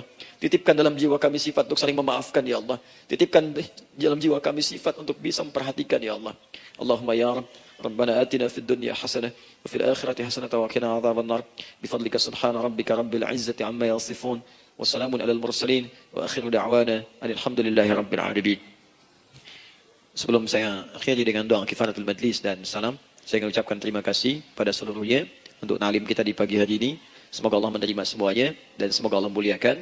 Dan terkhusus juga untuk Kang Daan, terima kasih untuk kali ini dan semoga istiqamah dalam kebaikan dan Masya Allah Amin, amin. Beliau menginspirasi dan saya ingin menjadikan juga beliau sahabat dalam kehidupan untuk seluruhnya. Amin. Dan sahabat terbaik selalu memberikan yang terbaik untuk sahabatnya. Karena itu di pagi hari ini saya ingin sampaikan kepada Bapak Ibu sekalian, Bapak mungkin yang hadir, Ibu yang hadir, saya ingin berikan pada sahabat saya satu anugerah yang mungkin Allah titipkan. Saya akan ajak Kang Daan untuk menunaikan ibadah umrah dengan saya di bulan September insya Allah. Saat kami akan berangkat pada tanggal 9 September tahun 2019. Saya kira itu dan semoga bermanfaat insya Allah. Baik. Semoga Allah muliakan untuk semuanya. Terima kasih Ibu sekalian. Subhanakallahumma bihamdika asyhadu an la ilaha illa anta astaghfiruka wa atubu ilaik. Assalamualaikum warahmatullahi wabarakatuh. Waalaikumsalam warahmatullahi wabarakatuh.